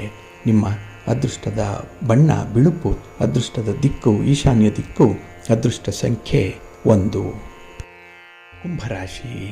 ಕುಂಭರಾಶಿಯವರಿಗೆ ಈ ದಿನ ಭಾವನಾತ್ಮಕವಾಗಿ ತುಂಬ ಬಲಯುತವಾಗಿರುವಂಥ ದಿನ. ನಿಮ್ಮ ಭಾವನೆಗಳೇ ಈ ದಿನ ನಿಮ್ಮನ್ನು ಆಳುವಂಥದ್ದು. ಹಾಗಾಗಿ ಯಾವುದೋ ಒಂದು ವಿಚಾರದಲ್ಲಿ, ಪ್ರೀತಿ ಪ್ರೇಮದ ವಿಚಾರದಲ್ಲಿ, ಉದ್ಯೋಗದ ವಿಚಾರದಲ್ಲಿ, ಹಣಕಾಸಿನ ವಿಚಾರದಲ್ಲಿ, ಸಂಬಂಧಗಳ ವಿಚಾರದಲ್ಲಿ ಈ ದಿನ ಹೆಚ್ಚು ಯೋಚನೆ ಮಾಡುವಂಥ ಸಾಧ್ಯತೆಗಳಿದೆ. ಆದರೆ ಆ ಯೋಚನೆಯ ಹಿನ್ನೆಲೆಯಲ್ಲಿ ಒಂದು ಪರಿಹಾರ ಮಾರ್ಗವೂ ಕೂಡ ಒದಗಿ ಬರ್ತಾ ಇರುತ್ತೆ. ಹಾಗಾಗಿ ನೀವು ಯಾವುದೇ ಕೆಲಸವನ್ನು ಮಾಡಿದ್ರೂ ಈ ದಿನ ತುಂಬ ಲೆಕ್ಕಾಚಾರದಲ್ಲೇ ಮಾಡ್ತೀರಿ. ಇದು ನಿಮಗೆ ಶುಭ ಫಲವನ್ನು ತಂದುಕೊಡುತ್ತೆ. ಹಾಗೆ ಈ ದಿನ ಅಪರೂಪದ ಸ್ನೇಹಿತರನ್ನು ಭೇಟಿ ಮಾಡುವಂಥ ಸಾಧ್ಯತೆಗಳು ಕೂಡ ಇದೆ. ಹಾಗಾಗಿ ಈ ದಿನ ಒಂದು ಮನರಂಜನೆ, ಸಂತೋಷ ಇದರಲ್ಲಿ ನೀವು ಭಾಗವಹಿಸುವಂಥದ್ದು. ಹಾಗೆ ಕುಟುಂಬಕ್ಕೆ ಬೇಕಾದಂತಹ ಕೆಲವು ವಿಚಾರಗಳಲ್ಲಿ ತೀರ್ಮಾನವನ್ನು ಕೈಗೊಳ್ಳುವಂಥದ್ದು ಕೂಡ ಇದೆ. ಕುಟುಂಬಕ್ಕಾಗಿ ನಿಮ್ಮ ದುಡಿಮೆ ಇದೆ, ಅದಕ್ಕಾಗಿ ನಿಮ್ಮ ಒಂದು ತ್ಯಾಗ ಇದೆ, ಡೆಡಿಕೇಶನ್ ಇದೆ ಈ ದಿನ. ಹಾಗೆ ಕುಟುಂಬದಲ್ಲಿರುವಂಥ ಹಿರಿಯರ ಆರೋಗ್ಯದ ಕಡೆ ಈ ದಿನ ಸ್ವಲ್ಪ ಲಕ್ಷ್ಯ ವಹಿಸಬೇಕಾಗತ್ತೆ. ಇನ್ನು ವಿಶೇಷತೆ ಅಂತ ಹೇಳಿದ್ರೆ, ನೀವು ಅಮೂಲ್ಯವಾದಂತಹ ದಾಖಲೆ ಪತ್ರಗಳನ್ನು ಸ್ವಲ್ಪ ಭದ್ರವಾಗಿ ಇಟ್ಕೊಳ್ಳಿ. ಇನ್ನು ಸ್ಥಿರಾಸ್ತಿಗೆ ಸಂಬಂಧಪಟ್ಟಂತಹ ಯಾವುದೇ ರೀತಿಯ ತಂಟೆ ತಕರಾರುಗಳಿದ್ದರೆ ಬದಲಾವಣೆ ಆಗುತ್ತೆ. ಇನ್ನು ಸ್ಥಿರಾಸ್ತಿ ನಿಮ್ಮ ಪಾಲಿಗೆ ಬರುವಂಥದ್ದು, ಅದನ್ನು ರಿಜಿಸ್ಟ್ರೇಷನ್ ಆಗಲಿ, ಅದರಲ್ಲಿ ಏನೋ ಒಂದು ಕಟ್ಟಡ ನಿರ್ಮಾಣದ ಕೆಲಸಗಳಾಗಲಿ ಆಗುವಂಥ ಸಾಧ್ಯತೆಗಳು ಕೂಡ ಮುಂದಿನ ದಿನಗಳಲ್ಲಿ ಇರುತ್ತೆ. ಒಟ್ಟಾರೆ ಈ ದಿನ ನಿಮಗೆ ತುಂಬ ಅನುಕೂಲಗಳನ್ನು ತಂದುಕೊಡುವಂಥದ್ದು. ಹಾಗೆ ಈ ದಿನ ನಿಮ್ಮ ಒಡ ಹುಟ್ಟಿದವರಾಗಲಿ, ನೆರೆಹೊರೆಯವರಾಗಲಿ ನಿಮ್ಮ ಕಷ್ಟ ಸುಖಕ್ಕೆ ಸ್ಪಂದಿಸುವಂಥವರು. ಹಾಗಾಗಿ ಈ ದಿನ ನಿಮ್ಮ ಒಂದು ಬಾಡಿ ಲ್ಯಾಂಗ್ವೇಜ್ ಅವರಿಗೆ ಅರ್ಥ ಆಗುತ್ತೆ, ಅವರ ಉದ್ದೇಶ ನಿಮಗೂ ಕೂಡ ಅರ್ಥವಾಗುತ್ತೆ. ಹಾಗಾಗಿ ಈ ದಿನ ಪರಸ್ಪರರ ವಿಚಾರವಾಗಿ ತುಂಬ ಗೌರವದಿಂದ ನಡ್ಕೊಳ್ಳುವಂಥದ್ದು ಕೂಡ ಇದೆ. ನಿಮ್ಮ ಮನೆ ದೇವರನ್ನು ಸ್ಮರಣೆ ಮಾಡಿಕೊಳ್ಳಿ ಈ ಸಂದರ್ಭದಲ್ಲಿ. ಹಾಗೆ ಭಕ್ತಿಯಿಂದ ಈ ದಿನ ನೀವು ಲಕ್ಷ್ಮೀ ಸಹಸ್ರನಾಮ ಸ್ತೋತ್ರವನ್ನು ಹೇಳ್ಕೊಳ್ಳಿ, ಲಕ್ಷ್ಮೀ ಅಮ್ಮನವರ ದರ್ಶನ ಮಾಡಿಕೊಳ್ಳಿ. ಈ ದಿನ ಭೂತಾಯಿಗೆ ನಮಸ್ಕಾರ ಮಾಡಿಕೊಳ್ಳಿ. ಈ ದಿನ ಒಳ್ಳೆಯದಾಗುತ್ತೆ. ನಿಮ್ಮ ಅದೃಷ್ಟದ ಬಣ್ಣ ತಿಳಿ ಹಸಿರು, ಅದೃಷ್ಟದ ದಿಕ್ಕು ಈಶಾನ್ಯ ದಿಕ್ಕು, ಅದೃಷ್ಟ ಸಂಖ್ಯೆ 1. ಮೀನರಾಶಿ. ಮೀನರಾಶಿಯವರಿಗೆ ಈ ದಿನ ಮಿಶ್ರ ಫಲಗಳಿರುವಂಥ ದಿನ, ಅದರಲ್ಲೂ ಪೂರ್ವ ಪುಣ್ಯ ಸ್ಥಾನದಲ್ಲಿ ಚಂದ್ರ ಇರುವಂಥ ದಿನ. ಹಾಗಾಗಿ ಈ ದಿನ ವಿದ್ಯಾರ್ಥಿಗಳಿಗೆ ಸ್ವಲ್ಪ ವ್ಯಾಸಂಗ ಕಷ್ಟವಾಗುತ್ತೆ. ಎಲ್ಲ ಒಂದು ಕಡೆ ನಾಳೆ ಹೇಗಿರಬೇಕು ಅನ್ನುವಂಥ ಒಂದು ಗೋಚರದ ಪರಿಸ್ಥಿತಿಯಲ್ಲಿ ತೀರ್ಮಾನಗಳನ್ನು ಕೈಗೊಳ್ಳಬೇಕಾಗತ್ತೆ.